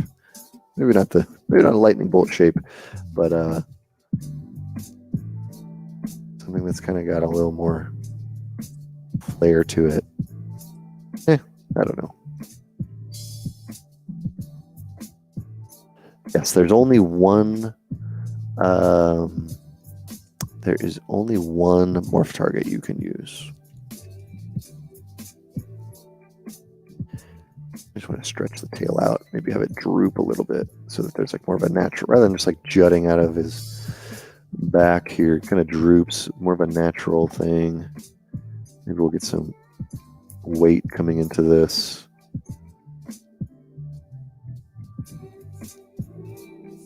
Right, just to make it feel like it ties in a little better. Suspended in animation right now, so we're gonna do some little tweaks to this.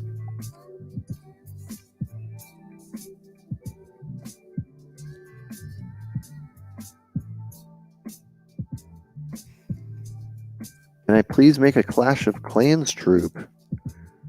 I'll be honest, probably not. I haven't played Clash of Clans in a long time. Maybe there's some people on the stream who will.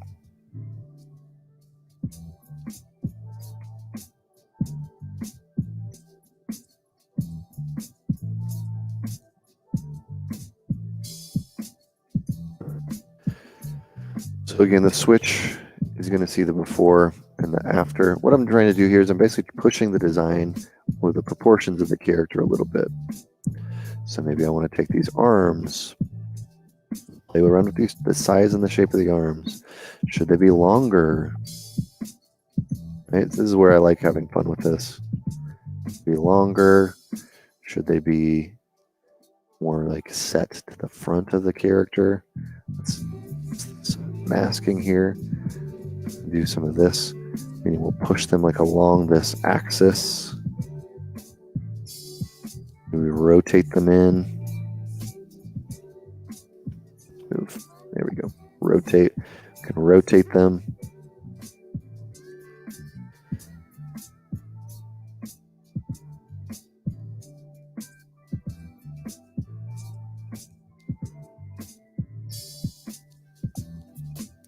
More to the front of the body rather than the side of the back of the body. While we do that, let's play around with the size of the legs.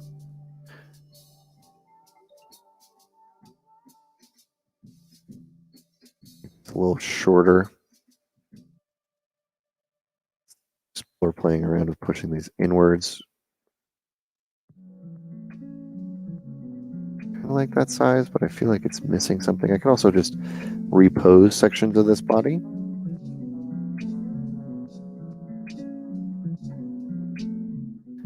Even though they're the same, almost everything, it's a little more in its posture. So A is going to be something like this, and then B do something like this. Different yet similar. I'm enjoying this one more, so we're going to run with this one.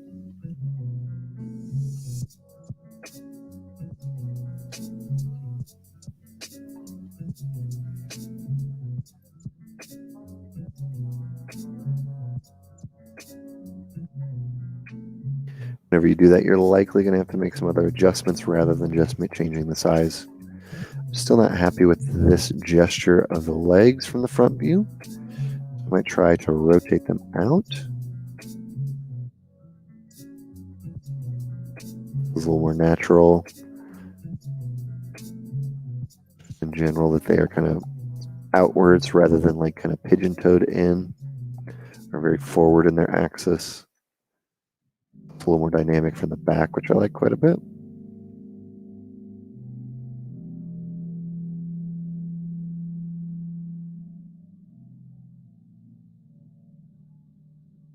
Play around with the head.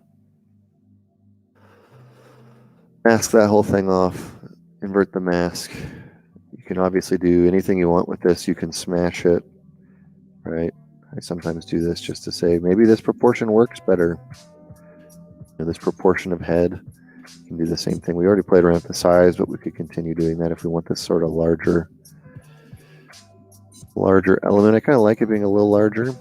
Let's even stretch it and see what happens. That I will say I don't like. Parts of it I do like, though. So that's like these longer ears here.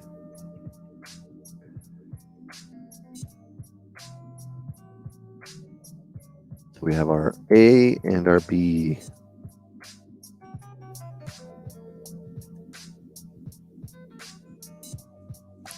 A and B. I'm a big fan of B here, so I'm going to stick with that. And this is something I do all the time, especially if I'm doing concept design, especially if I'm exploring something for myself.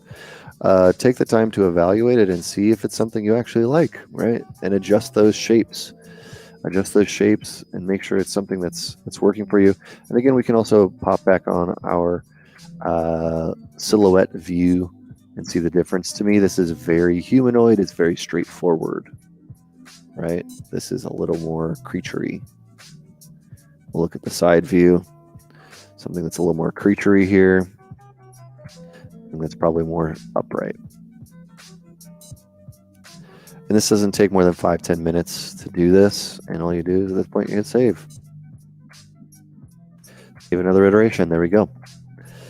When did I start drawing 3D stuff with the goal to be a professional later? I went to college in 2007, 2006, I guess. I graduated and I started at Gnomon in 2008. So I didn't actually know that I wanted to be an artist. That was not really something that was of interest to me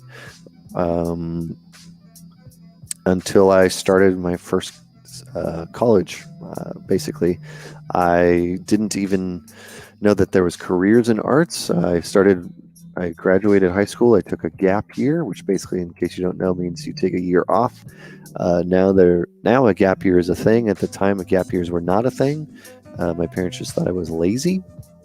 So I took a year off. I worked as an auto body apprentice. So I thought I wanted to be doing work for cars. That wasn't something I really wanted. So I decided to go into business school at a local community college.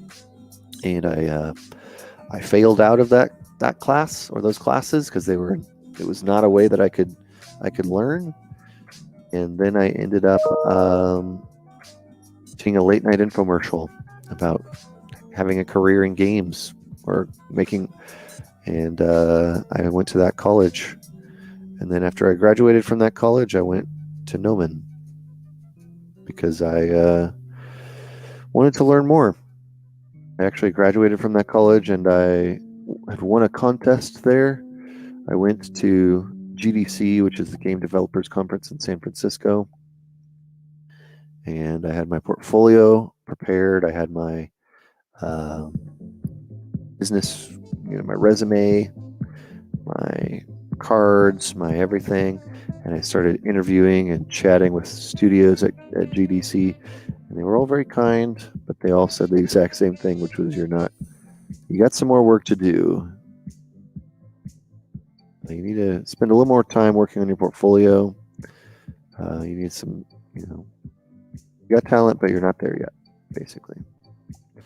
And so I went home and I started researching on places and ways to learn. And that was where I found the Gnomon Workshop.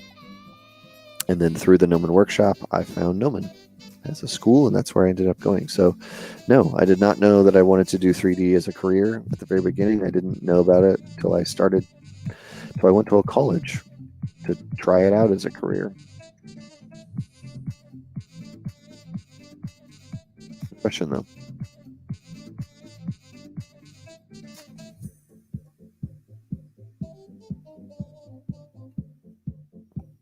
All right. This thumb is looking weird.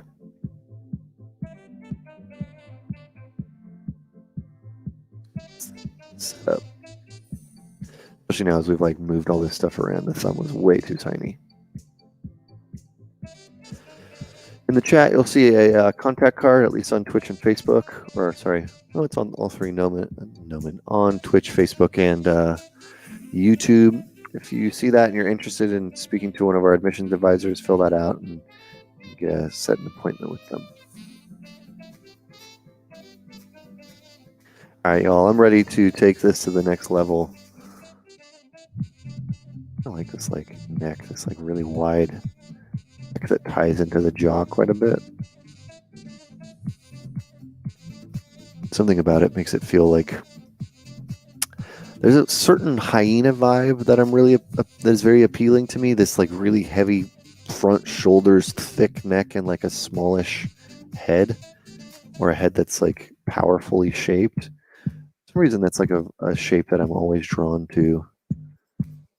I'm sure everybody has their specific shapes that they find they're appealing to them, but that's one that's always stuck out for me. This is starting to have elements of that. So for my style, that's a success. Let's play a little deltoid here, and then we'll go forward. All right, let's get into the next bit. What we're going to be doing is we're just going to be subdividing and adding more detail as we move along. So again, as always, we're going to save the next iteration. Morph target, again, this is before, this is after. I like this one more, so we're going to go with that.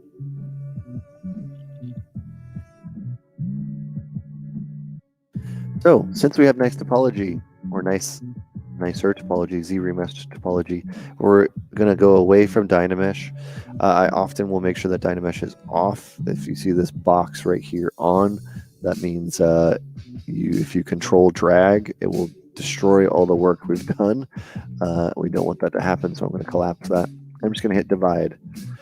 Now, since we've spent so much time working on the shapes, and we've pushed the geometry that we have as far as we can, the first divide is actually great. It just feels like a smooth, and it feels like all we have to do here is just add contrast to the existing forms that we've dialed in, which is exactly what I want. So now that we're almost 2 hours in, this is exactly where we need to be. This is basically detail time. Detail, anatomy, refining forms, and we're in a really great space for that. So I can come in here and kind of push this a little bit further in each one of these if I want it to be more muscular, more defined, more whatever. I have space to do that. Some of these little things where the topology is causing some issues, I'm going to sort out first, though. I'm just using my clay build-up brush. That's one of my go-to brushes. I use 1, 2, 3, 4, 5, 6, just like a first-person shooter on a keyboard, for my hotkeys for my brushes. So if you see me doing things but not going to the palette to change it, that's why or how I'm doing that.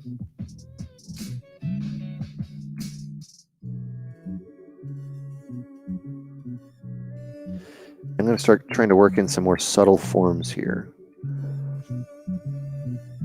More interested in the overall creature than I am specifically one area. So I might jump into the head here in a minute, figure out these teeth, figure out this nose, figure out these eyes. But I'm going to continue to kind of bounce around and fill out or add areas of form that were not there.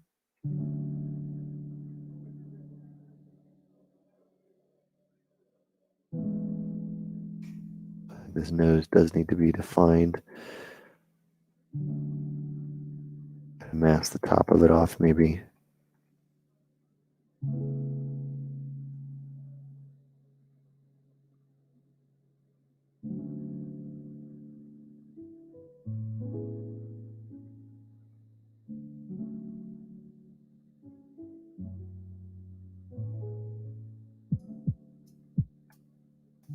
Easiest thing for a mouth is to start adding teeth. A closed mouth is cool. You can start defining some shapes. I'm not really sure what I want the shapes to be yet, but we could also come in here, mask an area off, or let's mask the bottom off. That's more appropriate. Pulling some of these shapes away.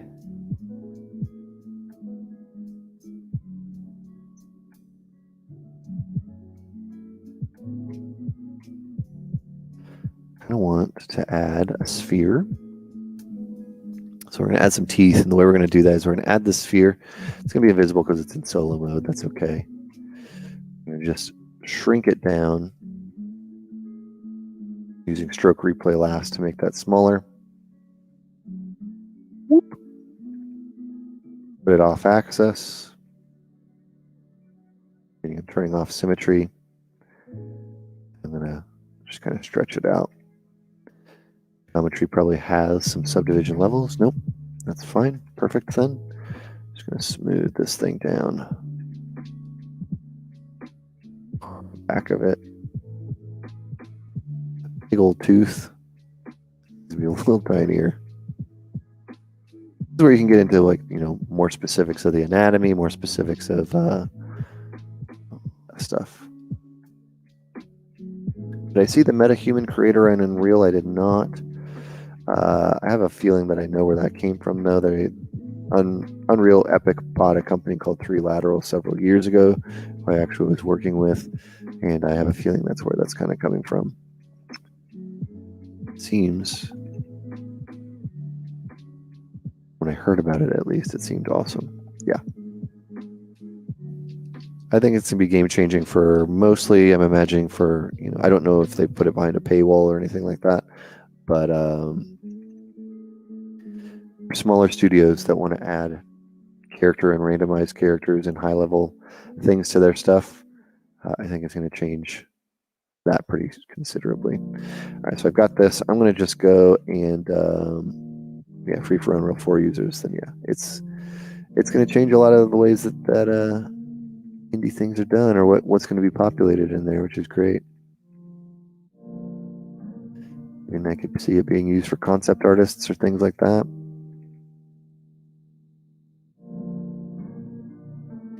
All I'm doing right now is I'm just shaking these let's push this one down. A little pointier look on that.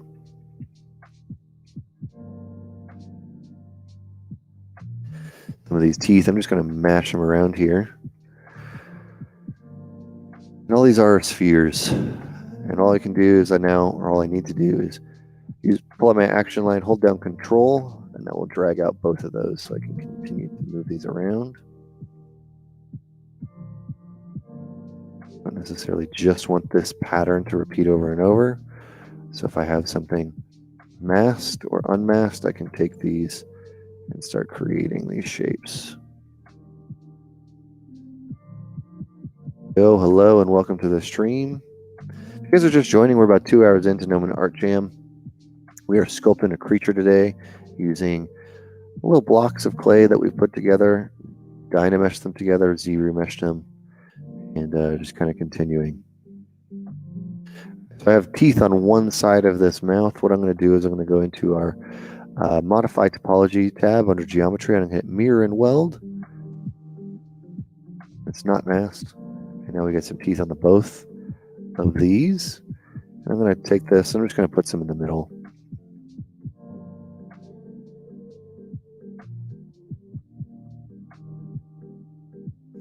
Should probably initialize ZBrush, because when it saves a project file, it saves every single project that you have open. What that means is, even though I've hidden many of these, I have some of these other projects that I showed you at the very beginning of the stream that we had worked on in previous art jams, so it's saving those too. I don't really want that to happen, but I also don't really want to close ZBrush right now. Kind of in the flow. So that's his front teeth. Start with that. That means I can now come in here. You know what? We'll even take this and we'll just take the whole thing, unmasked, duplicate it.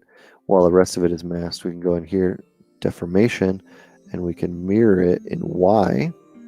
It disappeared, but that's just up top now. Bring this down and we'll get a set of top teeth. Now, I don't like that it's perfectly mirrored on the top and the bottom, so now I'm also going to mirror it in X. You're just going to shift those front teeth around a little bit. There's easy ways to adjust these afterwards. We don't need to do that right now. So I'm going to put this tooth, or these series of teeth, kind of here. And let's have them kind of like jut outwards. So I think that could kind of be interesting. Even though the whole jaw is kind of going that way. We'll tweak them in a minute once we get into this.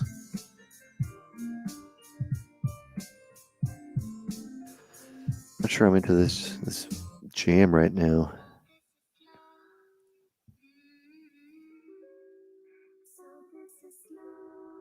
Not sure I know what this one is either. Okay. Spotify seems to have frozen. That's exciting.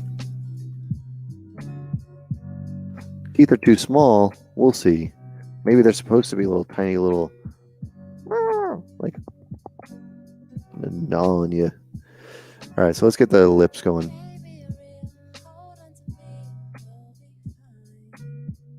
Let's keep my symmetry on for here. Push this around. A little piranha.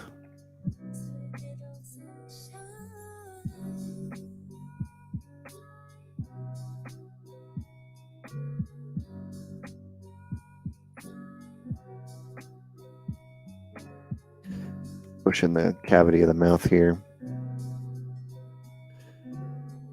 And this is where we can really start getting into more of the character of the character. That sounds weird, but it's the truth.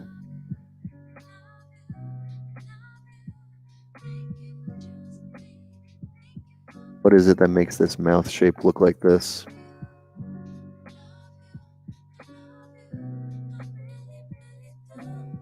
Obviously have it going all the way back here, so we'll need to take some of those teeth at some point, and we can either just take them and stretch them. That makes it to a very different vibe, obviously, or we can start moving some of them around a little bit.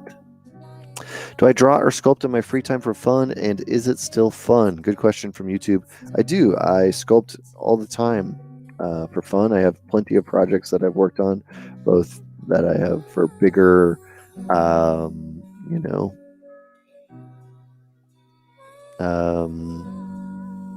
projects that I want to work on that I've been doing for myself. Sometimes they're more individual, just kind of sculpts to just like almost like a sketch. It really depends, but yeah, I do sculpt in my own free time for fun. I also enjoy using this art jam time for that as well, because it's a nice like a little escape.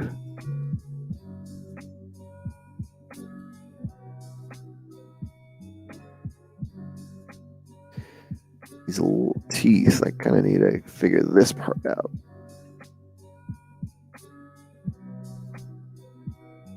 A little grin in there. The gremlins always have a grin. What you can do with this is some of these teeth are a little awkward. I'm going to hit BMT. That's the Move Topology brush. What that means is if it's not a single mesh, if it's multiple meshes, I can move just that tooth, or I can move just that mesh. So it's a really easy way to take some of these individual things and start kind of populating them around in a way that fits that area a little better. Yeah, sorry, Alex. It looks like our YouTube, we don't allow links posted in our chat, unfortunately. But thank you for trying to post our YouTube link. I think it's in Gnomon School is our YouTube username. We have a whole ton of other videos in there if you're interested.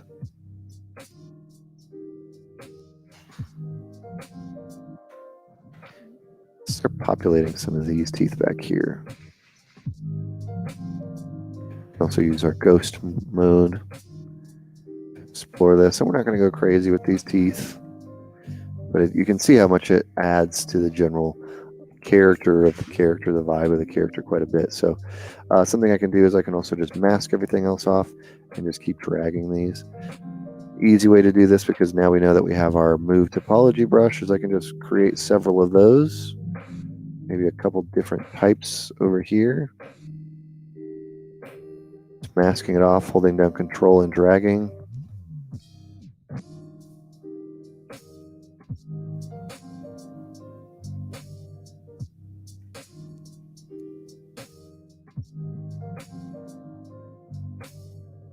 So that'll populate the teeth roughly where we need them.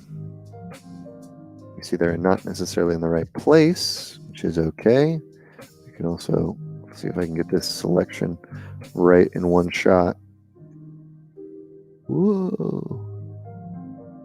Pretty good. So I can polygroup those. I have a top and a bottom set. That makes it easier. So if I'm selecting them, now I can come in here, use my Move Topology brush. Again, that is BMT.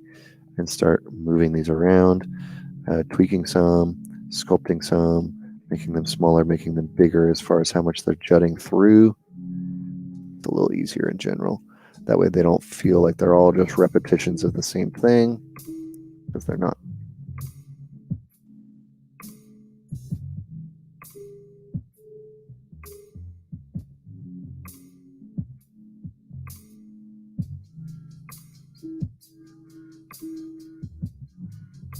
These around and use a smaller one too to kind of tweak the actual shape sometimes.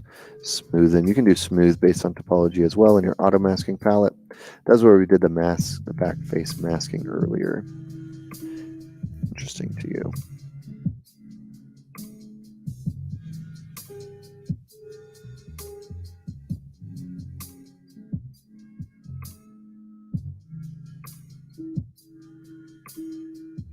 Easy ways if we're going to start rotating these at some point we can. I'm probably going to spend, that's about as much time I'm really going to spend on these teeth. That's okay, and I'm just going to mash some of these around so they're not in the center, perfectly in the center. I find that if something has a center tooth, sometimes it can be a little creepier or goofy looking.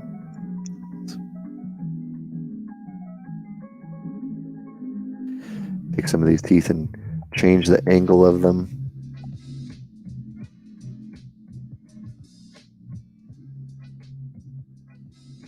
Not just forward and back, but all these other angles will help quite a bit to really break it up and make it feel like it's not just a bunch of spheres that are just sitting there, you know?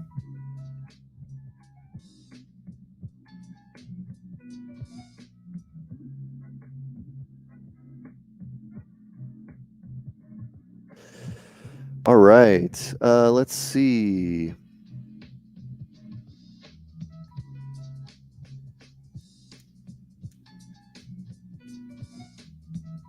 I see the question about the YouTube links. Now that I'm done with these teeth, or done-ish with these teeth, can I answer questions? Yes, the video that we did last Friday about starting in ZBrush, we decided to take that down because we're going to be doing it again this coming Friday. We didn't want to have the video that lived up forever be something with all kinds of technical problems, so we'll be doing it again this Friday on this stream or any of the other ones, so you can check that out. So what that means is if you're watching today or you've been watching and you're like, this is cool, but I don't actually know anything that you're doing, like how would I get started in this? We'll be doing a ground up how to get started in ZBrush. What's the basics things that you need to do to get sculpting, so that you're not kind of fumbling around too much in the program or the software, and you can actually get working, which is kind of the most important part, right? Actually working in the software. So yeah, sorry that is gone, but it will be here, or I will be here with Adam again on Friday, and that video, assuming there's no major technical glitches, will live up on our YouTube video page forever. Good question though, and apologies that happened.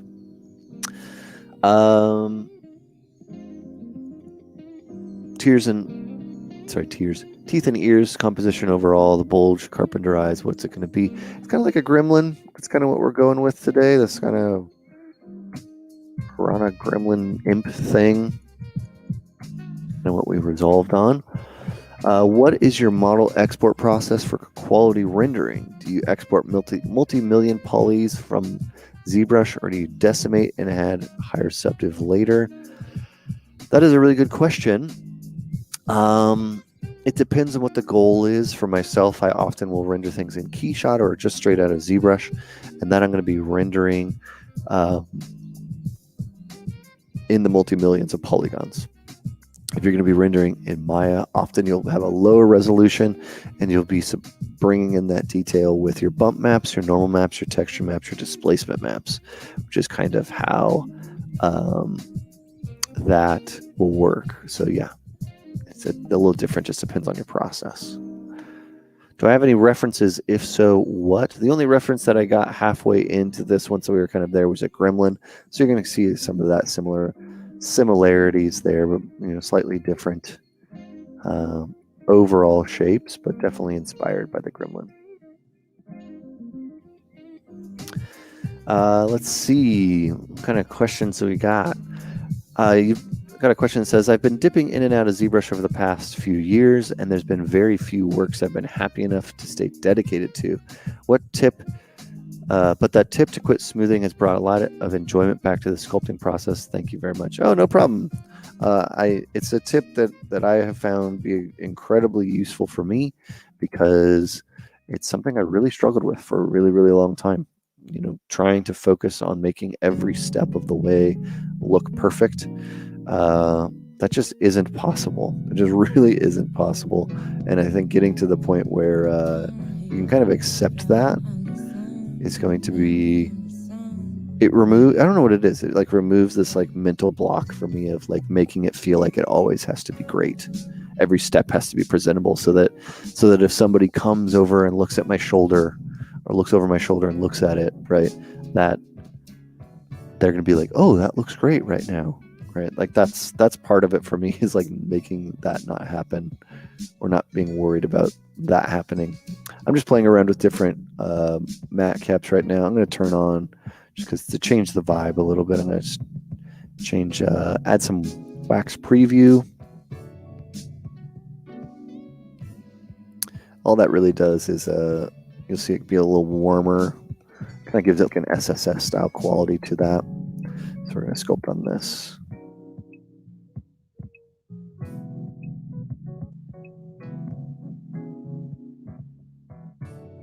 All right, we'll give it a little. Kind of like that these have been like these. Maybe this is like a gremlin who's lived in a cave for a really long time, and these like areas of the head of the eyes have gone away, and it's like created these like nodes or something. I don't know, something like that. Some sort of sensory package in there that's like overtaking it. Put some little wrinkles in here. All right, let's get into some detail. Let's actually get away from the teeth, which is what we were doing. We spent a little time in there making that little toothy grin. This is before.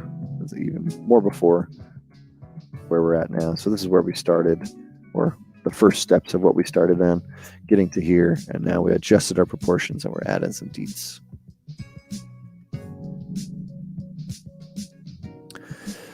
Hello, can I use ZBrush because it seems close to, can I use Blender because it's close to ZBrush? Yeah, of course. I know Blender has great sculpting capabilities. I personally have never sculpted in Blender, so it's probably, I can't help you out there, but I know that a lot of people use Blender. Full disclosure, ZBrush is the #1 sculpting package used in the industry. I would say probably bar none. I don't think there's really anything else that kind of competes with it. So just know that there might be less resource out there for sculpting, and for specifically sculpting in Blender. Cheeks in here. We're going to bring the corner of the mouth up a little bit, and let's just start jamming on some details. I'm even going to add another level of detail, so I'm going to hit Control D. That's why the surface is going to get a little smoother here.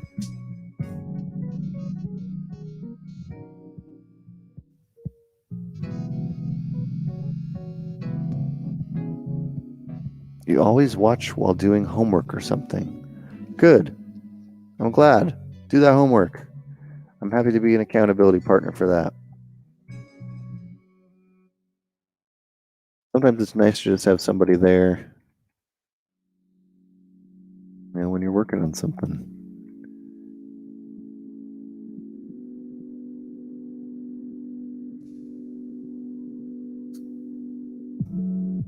These last little details. I'm going to go back down a level, and I'm going to use my Damien standard brush here.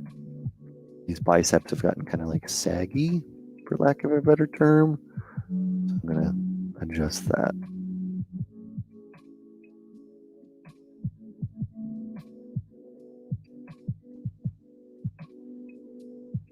I think they're really defined.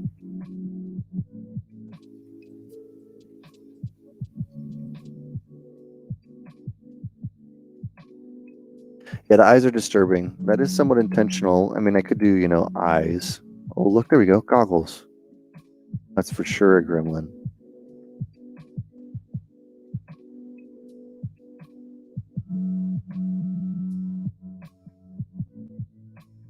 There you go. Less disturbing.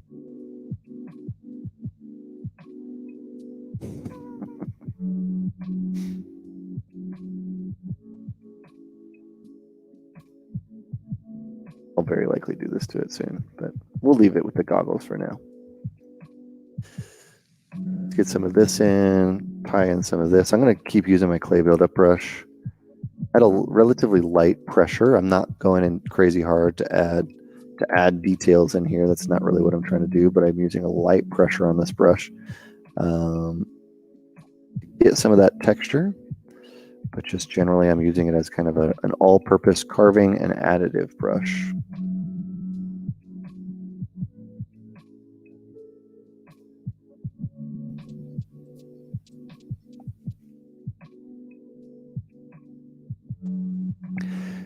Somebody from Twitch is saying, always struggling that you need an actual idea to start sculpting. This gives you the courage to quit that thinking. Thank you. No problem. Yeah, just kind of get started. You know, I think if you're brand new, it's hard to get started on a project, right? It can be hard. So while I do recommend to most people, especially if they're brand new to the program or sculpting in general, to sculpt something from reference, there's no harm in finding something that makes you feel comfortable just to get going.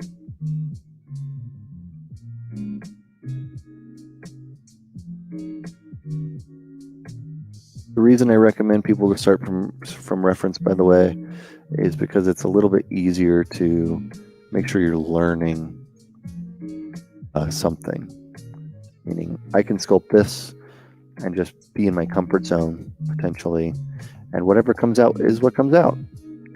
And the challenge with that, as far as learning, is that there's no mistakes, right? I'm not necessarily making any mistakes because I'm choosing what the end result is going to be like or what it should look like.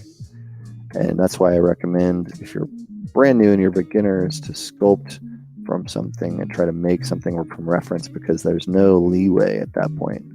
You know, it's either it looks like the thing or it doesn't look like the thing. And that's kind of the end of the story.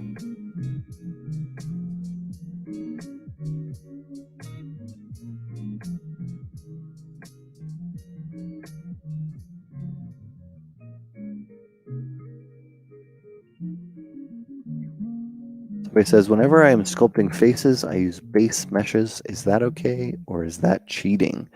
Ooh, hot topic. Not really. It's fine. Especially in the industry, people use base meshes all the time. That is not a problem. The one caveat that I'll say is, if you don't feel like you can sculpt it without a base mesh, that might be a problem. You're sculpting and you're like, oh, I can do this all the time and I'm using a base mesh. Somebody took that base mesh away from you. Could you still sculpt it? If you answer that honestly and you answer that no, you should practice sculpting some heads from spheres, from other things, from plane, like the project that's right here, head planes. Sculpt something from this, right? It's a great tool to start on.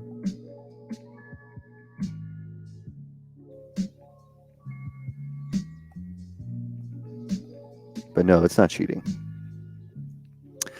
After using ZBrush for many years, what do you think is missing that you would like them to add? Okay, good question. What would I like them to add?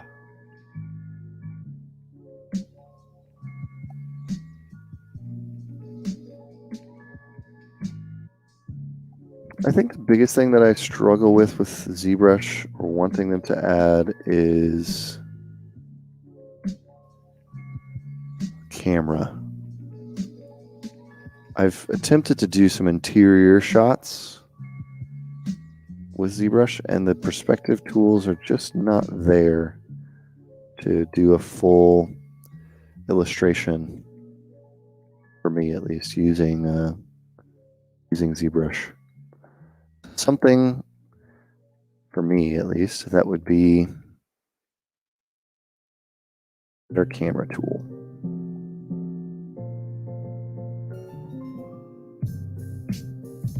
They're always adding cool stuff. You know, the new dynamic stuff is great. There's always cool stuff that they're adding, so I'm not concerned about it. I think at some point they'll get there. I hope at some point they'll get there.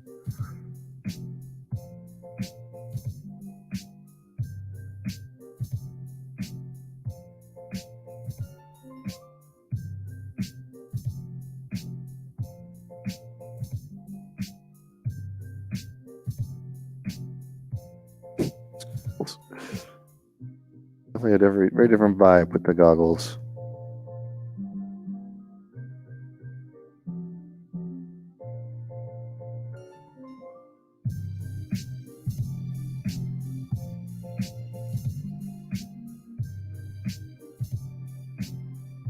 Let's see what else we got. Other questions.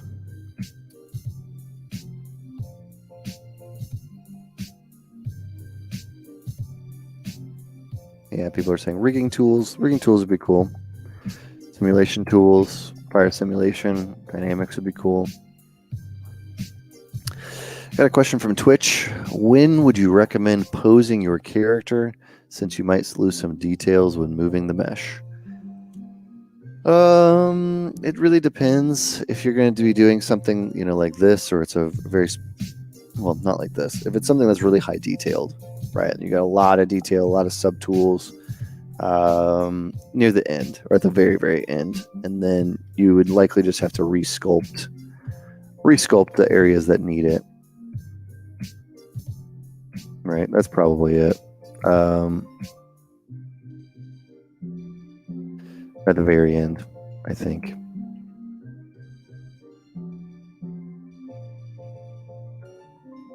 Let me get into some more deeper cavities in some of this creature.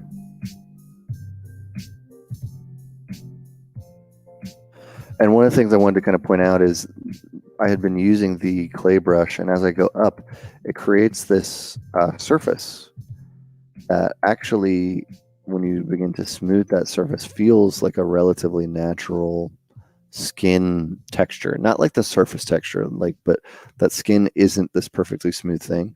So that's actually, again, going back to our earlier topic of not detailing, not smoothing all the time. It's part of why I find like all this stuff that's happening here, there's some areas I might want to clean up, but generally it's adding a really interesting, especially like in here, some really interesting wrinkles that I don't want to clean up. But if I went in here and started cleaning all this up, right? Like, oh no, there's these little imperfections in here, right? It just makes it look worse. So leave that stuff in there.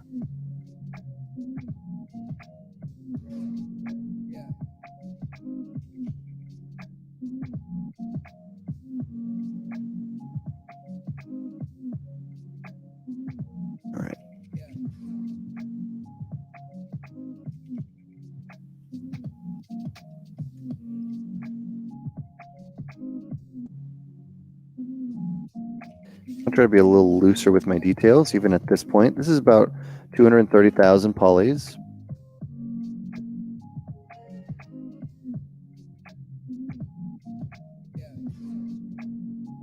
I still want to get some of this texture in here because it's going to add a whole nother level. So I'm going to be much looser now. You're going to see some of these lines and stuff start appearing.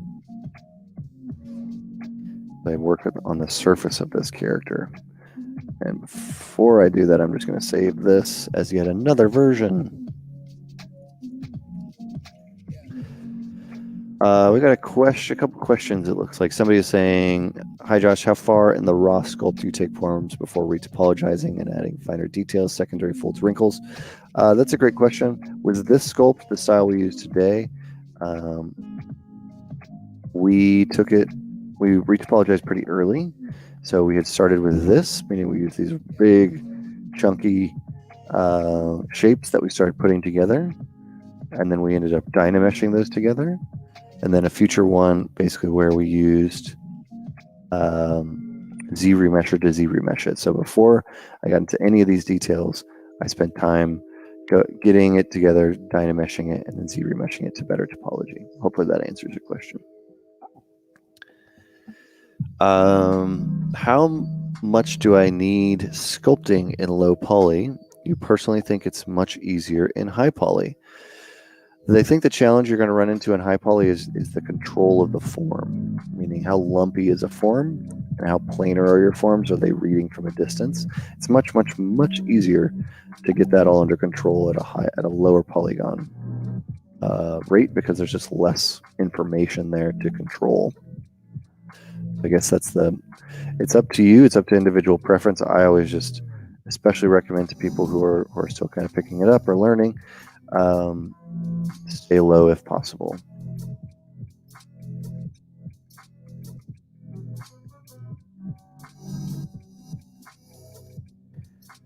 All right, so let's kind of keep pushing this a little bit. I want to go see. I'm going to load up our last iteration.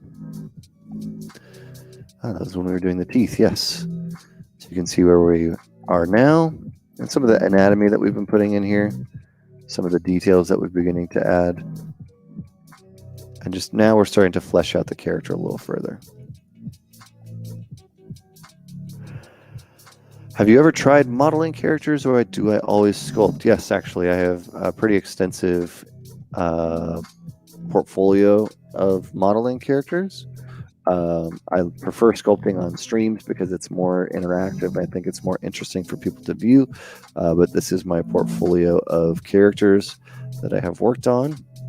So many of these that you'll see are all polymodeled in Maya, or almost always in Maya. So, you know, this is all polymodeled in Maya, all polymodeled in Maya. All this is polymodeled in Maya. So yes, I have a lot of experience polymodeling things, but I just, for streams especially, really enjoy sculpting.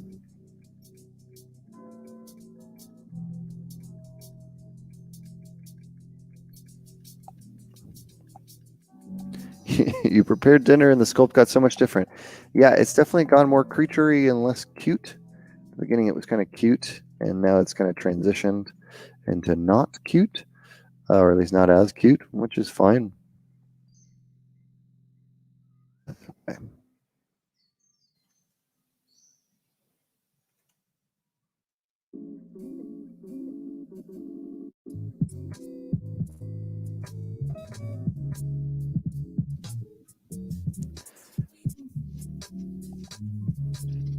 Well, good. I'm glad you enjoy it.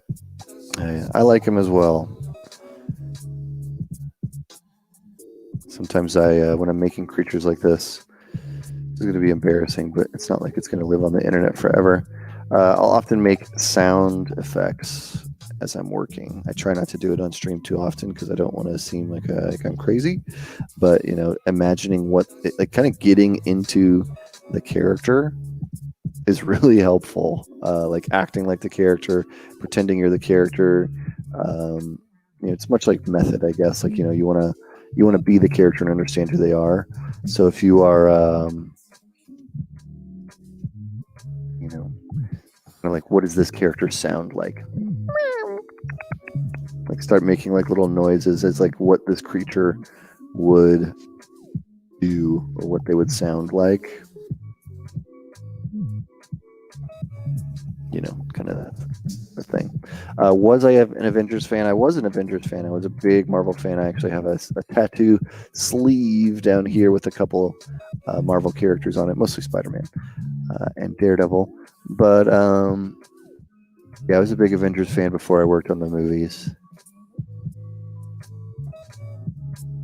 It was always a fun thing whenever we'd be working on a film and be like, you know, we're going to work on this character next. And it was like, yes. I work on Ultron. I'm like, yes, I love Ultron. I'm super excited to work on Ultron. We're going to work on Vision. Oh yeah. I love Vision. Loving the new show, by the way. No spoilers, please. Don't put spoilers in the chat of WandaVision or anything that we're talking about. I love that show. Really, really, really enjoying it. Let's get some wrinkles across this little area.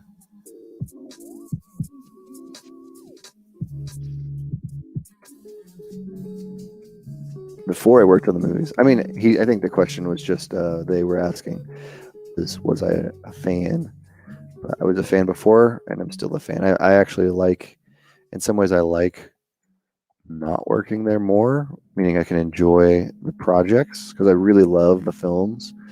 But when you work there, you get to know the story. You get to, you know, I was in a room where I was reading scripts and designing characters that, you know, nobody knew was going to be in the movie for a year to 2 years before the movie came out.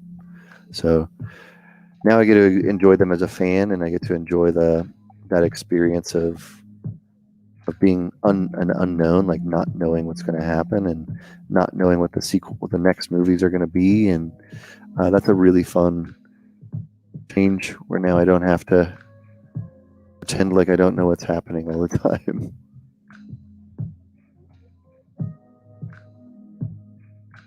Yeah, I'm really enjoying that.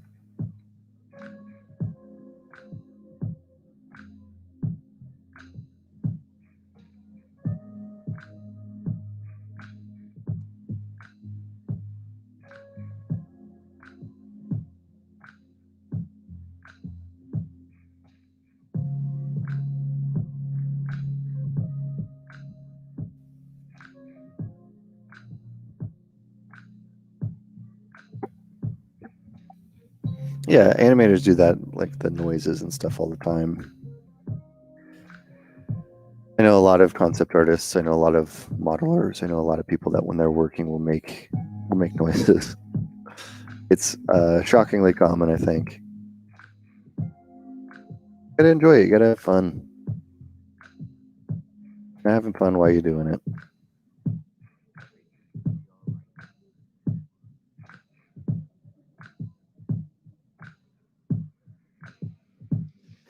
Should make these gums a separate piece, but I'm just gonna sculpt them right in there.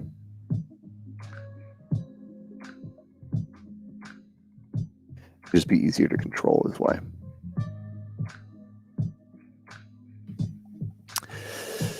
Hard surface arts do make some of those noises, but it's more like mech noises. You know, like all that kind of stuff where something is gonna make a noise.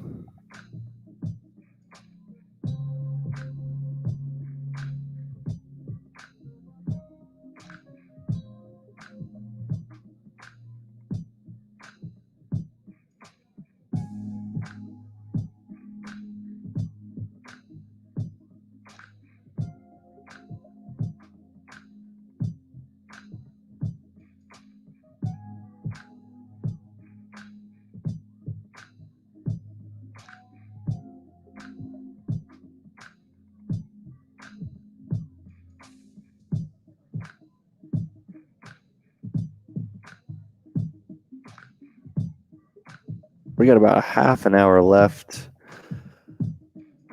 I'm putting in some little details here, starting to flesh this out, get some texture on some of these surfaces.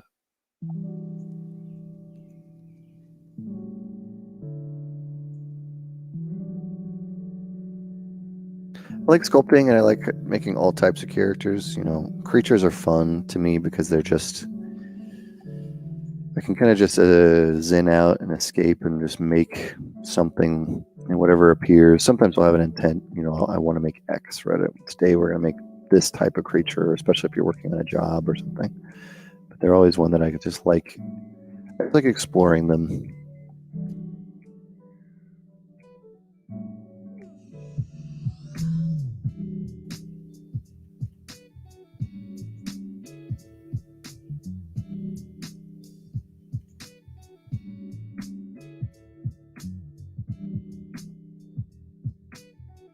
Intensity up. How old do you have to be to get into the industry? That's a good question. I don't think there's a specific age limit. It's always usually based around skill. I'm sure if somebody was self-taught and, you know, or privately tutored or something, they could get into the industry as young as 18.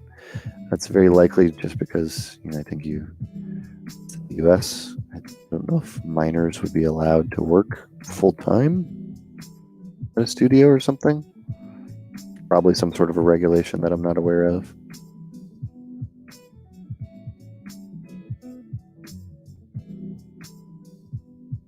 So that's my guess.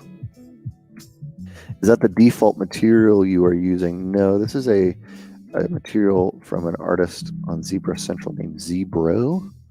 So I have a series of these Z materials, which are these bottom 7 materials, and they all kind of have the same general surface quality to them. They're just different colors. And this one I went and I put on the wax preview setting. So, it's kind of hard to see. Maybe you'll see the warmth kind of coming through in some of those shadows, and that it gives it a more clay or skin-like appearance.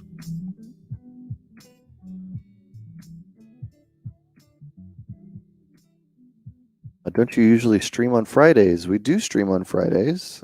We have info sessions where we'll have interviews and other programming, I guess. We do stream on Fridays, but we also stream every Wednesday morning. So this is our art jam stream. So this is where me and sometimes some guest artists will come on, and we'll be sculpting, and we'll be doing different types of things, often in ZBrush. We're hoping to kind of break that up this year as well, with artists making different things on Wednesday mornings from 10 to 1. So we've had, I don't even know at this point how many streams we've done. It's probably somewhere around 45 streams, and they're all living on our YouTube page, or most of them are. So if you're interested in watching more of these, or this is something that appeals to you that you want to put on in the background or something, check out that playlist on YouTube for Art Jam.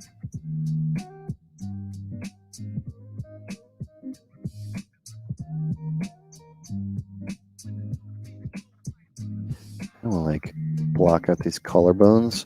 Something I like to do, you saw, maybe you didn't see, but I did do it here on the arms to get this really heavy overlap, is I'll mask off an area I don't want to move, and then I'll invert that, or I'll kind of hide it, and I'll use my move brush to actually pull this down, rather than trying to sculpt some of these intersections that I might want to be more intense.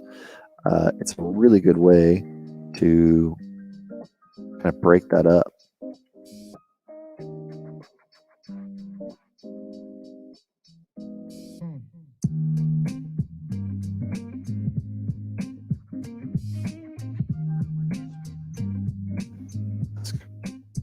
This is kind of where we are here. This is where we were before we started any of our, I guess I'd call it like our anatomy pass, or it's like really more our form. Like we're taking it and fleshing it out into something that feels more realistic. Starting at this point, these individual cubes and spheres that we mash around, like balls of clay. Is really the way I like to think about it. You take a ball of clay, you make a head, you make a body, you stick them together with another piece of clay, right? So we made our head, we made our body, which has a tail on it, we made a neck, and we stuck all those together. Then we popped some arms on there, and then we pop some legs on there. It makes it nice and easy to play with all those individual elements. Dynamesh those together, and then play with the proportions. ZRemesh it so it has a nicer topology. You'll see the difference between this, which looks like a grid, and then this, and then now we're detailing. That's the main difference between that one and that one. Quick question here. What online places would you recommend to post art to get noticed by art directors or other industry people? Is posting to only ArtStation good enough?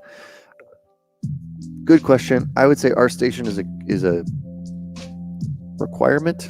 It's probably a minimum, but an up and coming one that I've definitely seen a lot of artists being able to get noticed on is just going to be Instagram. Instagram is a huge platform. It's obviously a social platform, so you can comment, but it's a good way to get shared or noticed in that kind of way. So for me, it's probably ArtStation and Instagram.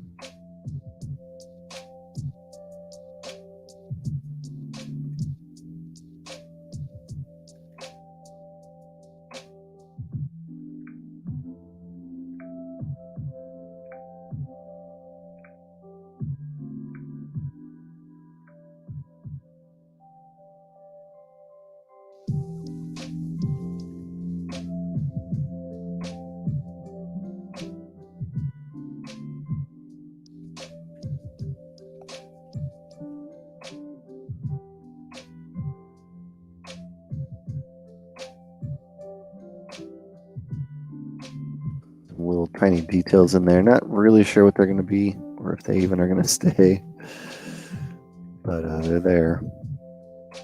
Surface detailing, What I'm doing with surface detailing is basically going from this smooth, somewhat more planar shape to something that's got a little bit of info on it. A question from Twitch. As an artist, when you watch movies, do you find it hard to not critique the art or CG elements? Oh, that's a great question. Yeah, I do. Especially when I was in school. I've gotten more used to it now, having been out of school for a while, and for some reason that has made it a little better, because at certain points I can just turn it off. But when I was in school, especially, it was really difficult. It was really, really difficult, and that's because especially going to Gnomon, it was kind of like taught, or I also teach it now, but like I tell people, when you're watching stuff, you should be thinking about it and breaking it down, and like I kind of want to break your brain a little bit for a couple years, so that you're always in this mode of like questioning and discovery and how did something happen. It does make it harder to watch shows. It does make it harder to watch TV. It does make it harder to watch anything. So yeah, that definitely has happened. Doesn't mean I don't enjoy them though. It actually means that for me, ooh, this arm is really weird. That elbow is real messed up.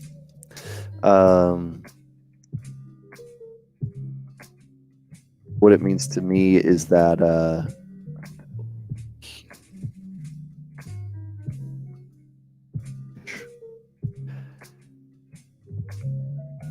just noticing some really glaring parts of my anatomy being off. When it's really good and you don't spend a bunch of time thinking about it and noticing it, that's how you know you're watching something really cool or something really special. And then I'll usually watch that a second or third time, try to like break it down.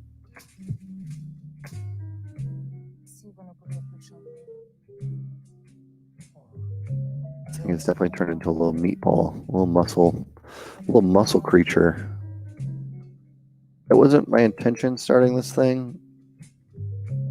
It was definitely going to be cuter, but I think I've just maybe fallen into a comfort zone of making this thing like a little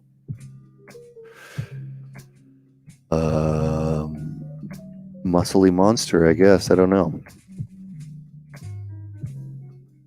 Used to have a French bulldog several years ago, and that I did a couple of sculpts based off of him, and he was just this little ball of muscle, and he was so interesting. He had so much personality, but it was just this little, I'm calling him meatball, but it's kind of what he reminds me of.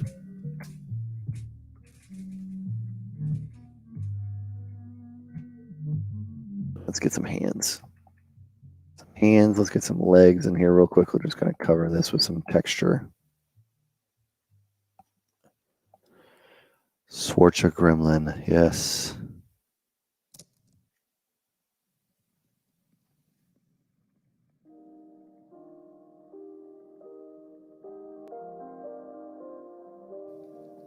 And so like to break up a form like this is a very planar shape right here, and it's working. I don't want to destroy that because it is working. What I'm doing is I'm just going over the surface with that clay buildup brush. I guess if I zoom in really closely on this piece, you'll see. I'm just going over it very subtly back and forth. I'm kind of doing a cross-hatching pattern. So I'll kind of go this way, and I'll kind of go this way, and I'll kind of go this way, and I'll kind of go this way. And maybe sometimes I'll do these little circles. And you'll see what that does is it creates a form, it fills in some shape, but it adds a very natural pattern to it that ends up kind of softening the shape and making it feel a little bit more realistic, a little less stylized. The form is still there, and it kind of ties it into everything else that's kind of around.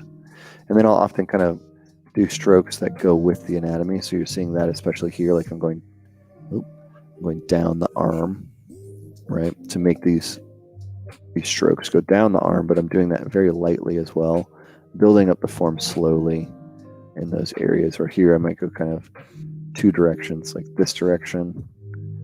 That form is round, and then another set of lines that might kind of go this way. And just generally kind of do a little circles on top of it.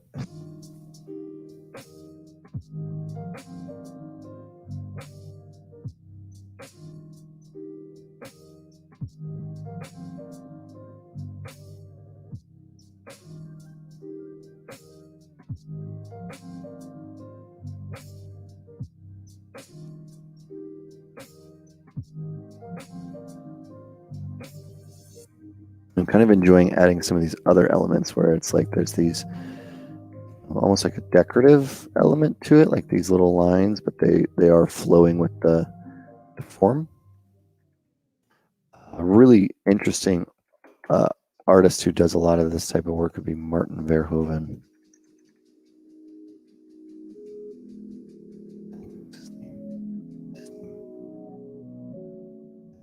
Verhoeven? This type of work.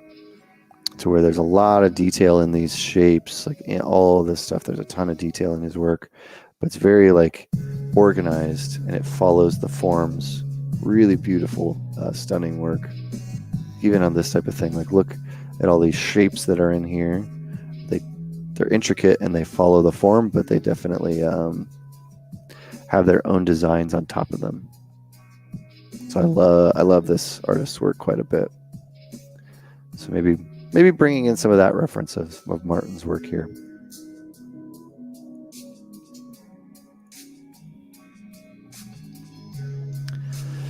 Do I know the channel Polygon? I do not. I do not know the channel Polygon. Sounds interesting.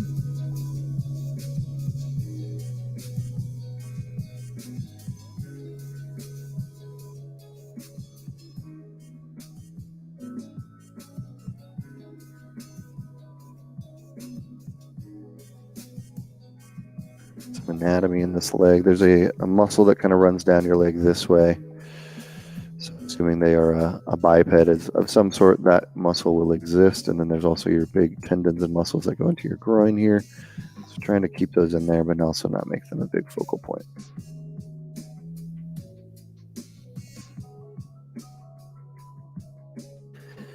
Oh, this is a heavy question. While you were in school, did you ever have moments where you felt like giving up, that you wouldn't level up? Yes, of course. Of course. I think every artist goes through this. Every artist is going to go through moments where you really feel awful about the quality of your work.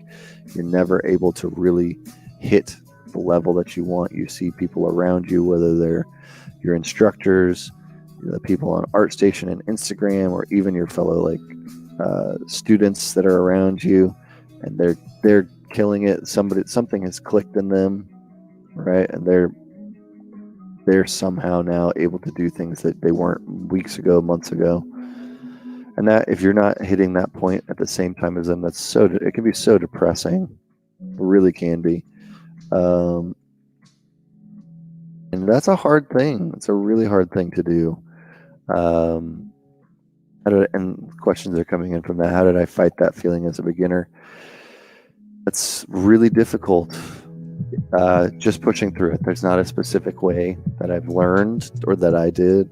It wasn't any specific coping mechanisms or anything, but just knowing that I want to be better, and focusing and doing my best to push. If I watched somebody else get better, I know I can get better. Like I trust in my, honestly, I think that's what it is. It's developing an element of trust with yourself. Developing an element of trust with yourself that you probably didn't have before, and knowing that you can push through it. Seeing, you've very likely overcome and accomplished some things in the past, and now you just need to trust that you can do that, and that will apply to what you're doing now. That was for me, having moments where I, looking back at my old work, it was really not good, right? Like it was just really bad, right, in a lot of places. And yeah, I don't know. I think that there's just an interesting thing I did find this a while ago, and I thought maybe this might help people who are fighting some of what we're talking about. I'm going to show you my portfolio where when I applied to Gnomon, I had already gone to school for 3 years. I had already had a bachelor's of science in animation and had learned 3ds Max and was learning ZBrush at the time. And so I'll give you, this is 3 years of going to school before, I'm just going to not put it in this format. I'm going to put it in this format. So this is the best I could do after 3 years of sculpting. That's a black image. What is that? Trying to open this up.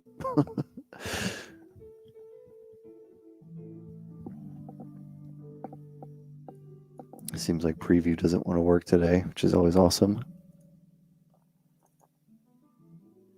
Mamba mentality. Yeah, exactly. All right, I'm just going to show. That says a different thing.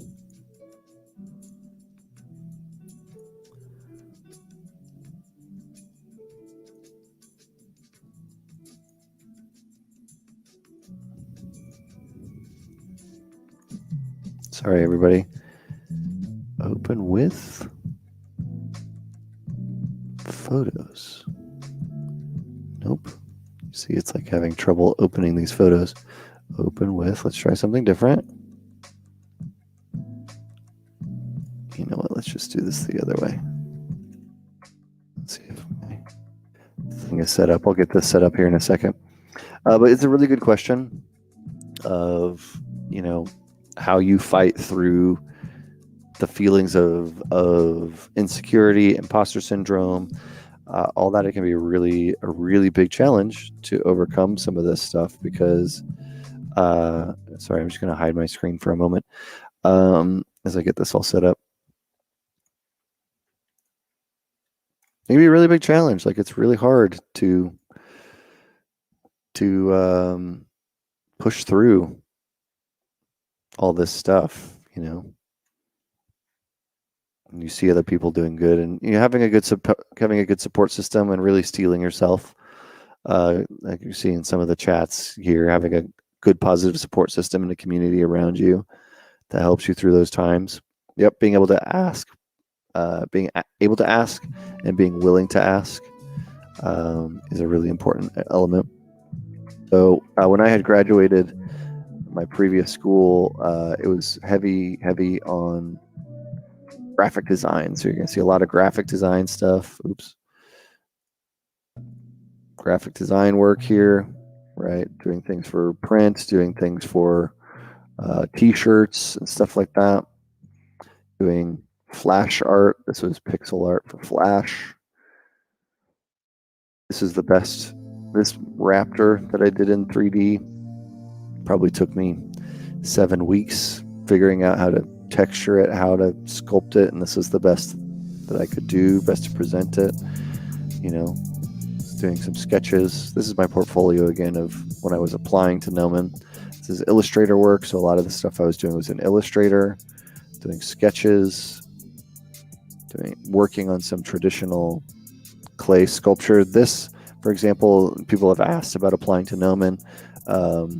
This and this were things I already had. This was something I already had. I didn't have a lot of these sketches. I didn't have a lot of traditional work. So when I applied to Gnomon, they asked to see some of my more traditional work. So I had to make some. I need to make these sketches. This I already had. I needed to make sketches like this, drawings like this. I tried making a traditional sculpture, right? So you see my sort of traditional Thor here from a Boris Vallejo image. Some anatomy drawings here on things. This is some of my t-shirt designs and stuff like that. Some graphic design work, some Illustrator work, some figure drawings, some 3D. This was the best I could do in multiple weeks of time at the time. After 3 years of school, this is pre-Gnomon. So if you've got 3D knowledge and stuff like that, I came to Gnomon and within 6 months I could make better work than I had here. But traditional work is a lot of what we look for at Gnomon. But knowing that you're going to get better, right? Seeing that you've gotten better, seeing that you've got support, people that can support you. That's an important element to getting better and pushing through. I don't know if that fully answers the question. If you keep at it, you'll get better. I don't necessarily believe that talent exists. I think that there's a certain element of raw, innate, like certain things just click with people. That they may be a really great artist, and unless there's some sort of a prodigy of some kind, like often there's their drawings at the beginning, their crayon drawings weren't going to be much better than your crayon drawings. It's the hard work and the dedication of someone who knows they want to do something that gets them to where they want to go.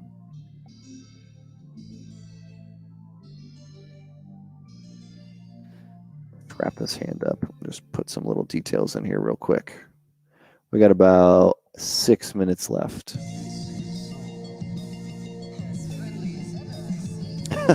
Yeah, sure. I'll put those up. Let's go back to our Photoshop here.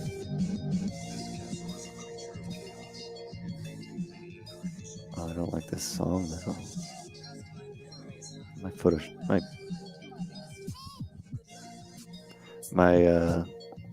Spotify is not interested in cooperating today. All right, there's some of our works. And this is Marvel work. That's Martin's work. Let's get my work. There you go. So I guess as far as here, I'll give you a timeline too. This is an earlier one. I think I made this. This was posted 7 years ago, so this is no earlier than this. And when did Avengers come out? Avengers movie came out in 2012. So I graduated. Here's a good example. This is the best character I could have made here. And this was going to be in 2007. This I made in 2011.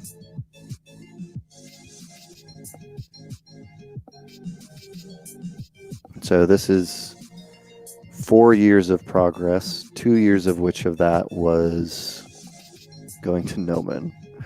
So this is me graduating another college, going to college for 2 years, and then professional work. This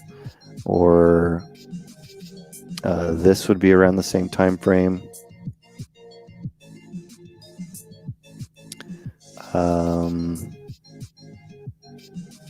This would also be around the same time frame as just first. This is my first professional project.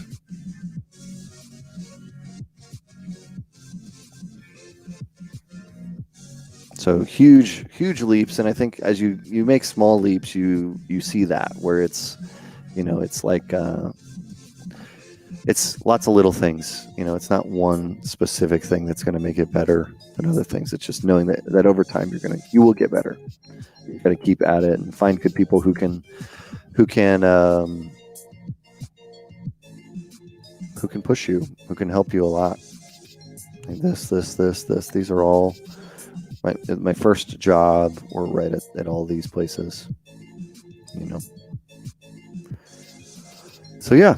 We almost got wrapped up for the stream today. I'm going to leave some of this up because I guess I'll show you guys where I'm at with this now. As we've been working on our little creature today, starting with our simple blocks.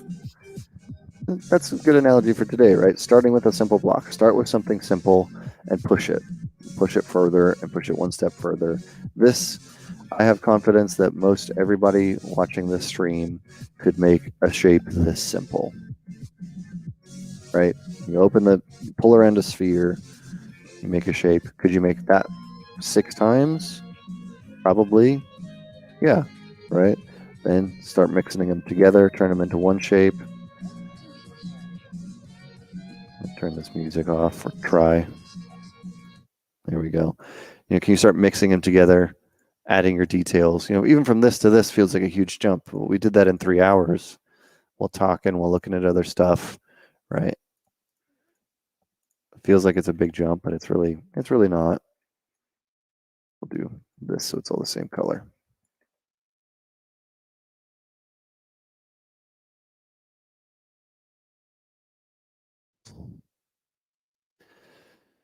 Meatball of a creature. Imagine it being small. Yeah, this is kind of where we did today. Beginning to end, small individual pieces working into one ZRemesh object, and then continuing to sculpt. Just going to save this last version just in case.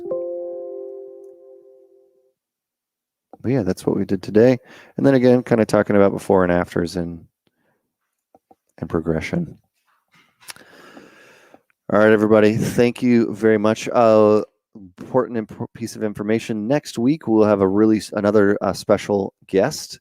So we will have Alex Alvarez, the co-founder or founder of Gnomon, CEO of Gnomon, will be joining me next week on this stream. So if you want to check in on that, he'll be doing some environment work, and I'll probably be doing some character or creature work. So check that out next week to see the art jam with Alex, which will be fun.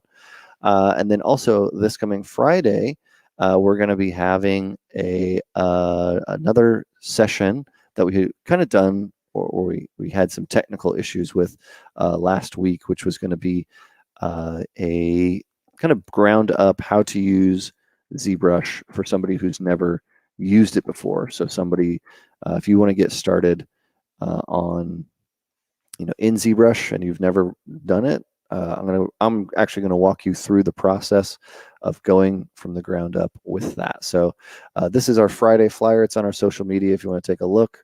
Pop this over so it's a little larger. Friday from 11 to 12 Pacific time. I'll walk you through the very beginnings of ZBrush so you can get started. And then next week, Alex Alvarez will be joining us on Art Jam. So same time, same channel right here. And it should be a really cool one. I'm excited to chat with him and make some stuff. All right, everybody. Thank you so much for joining Art Jam today. Have a wonderful day, and I will see you all next week. Bye.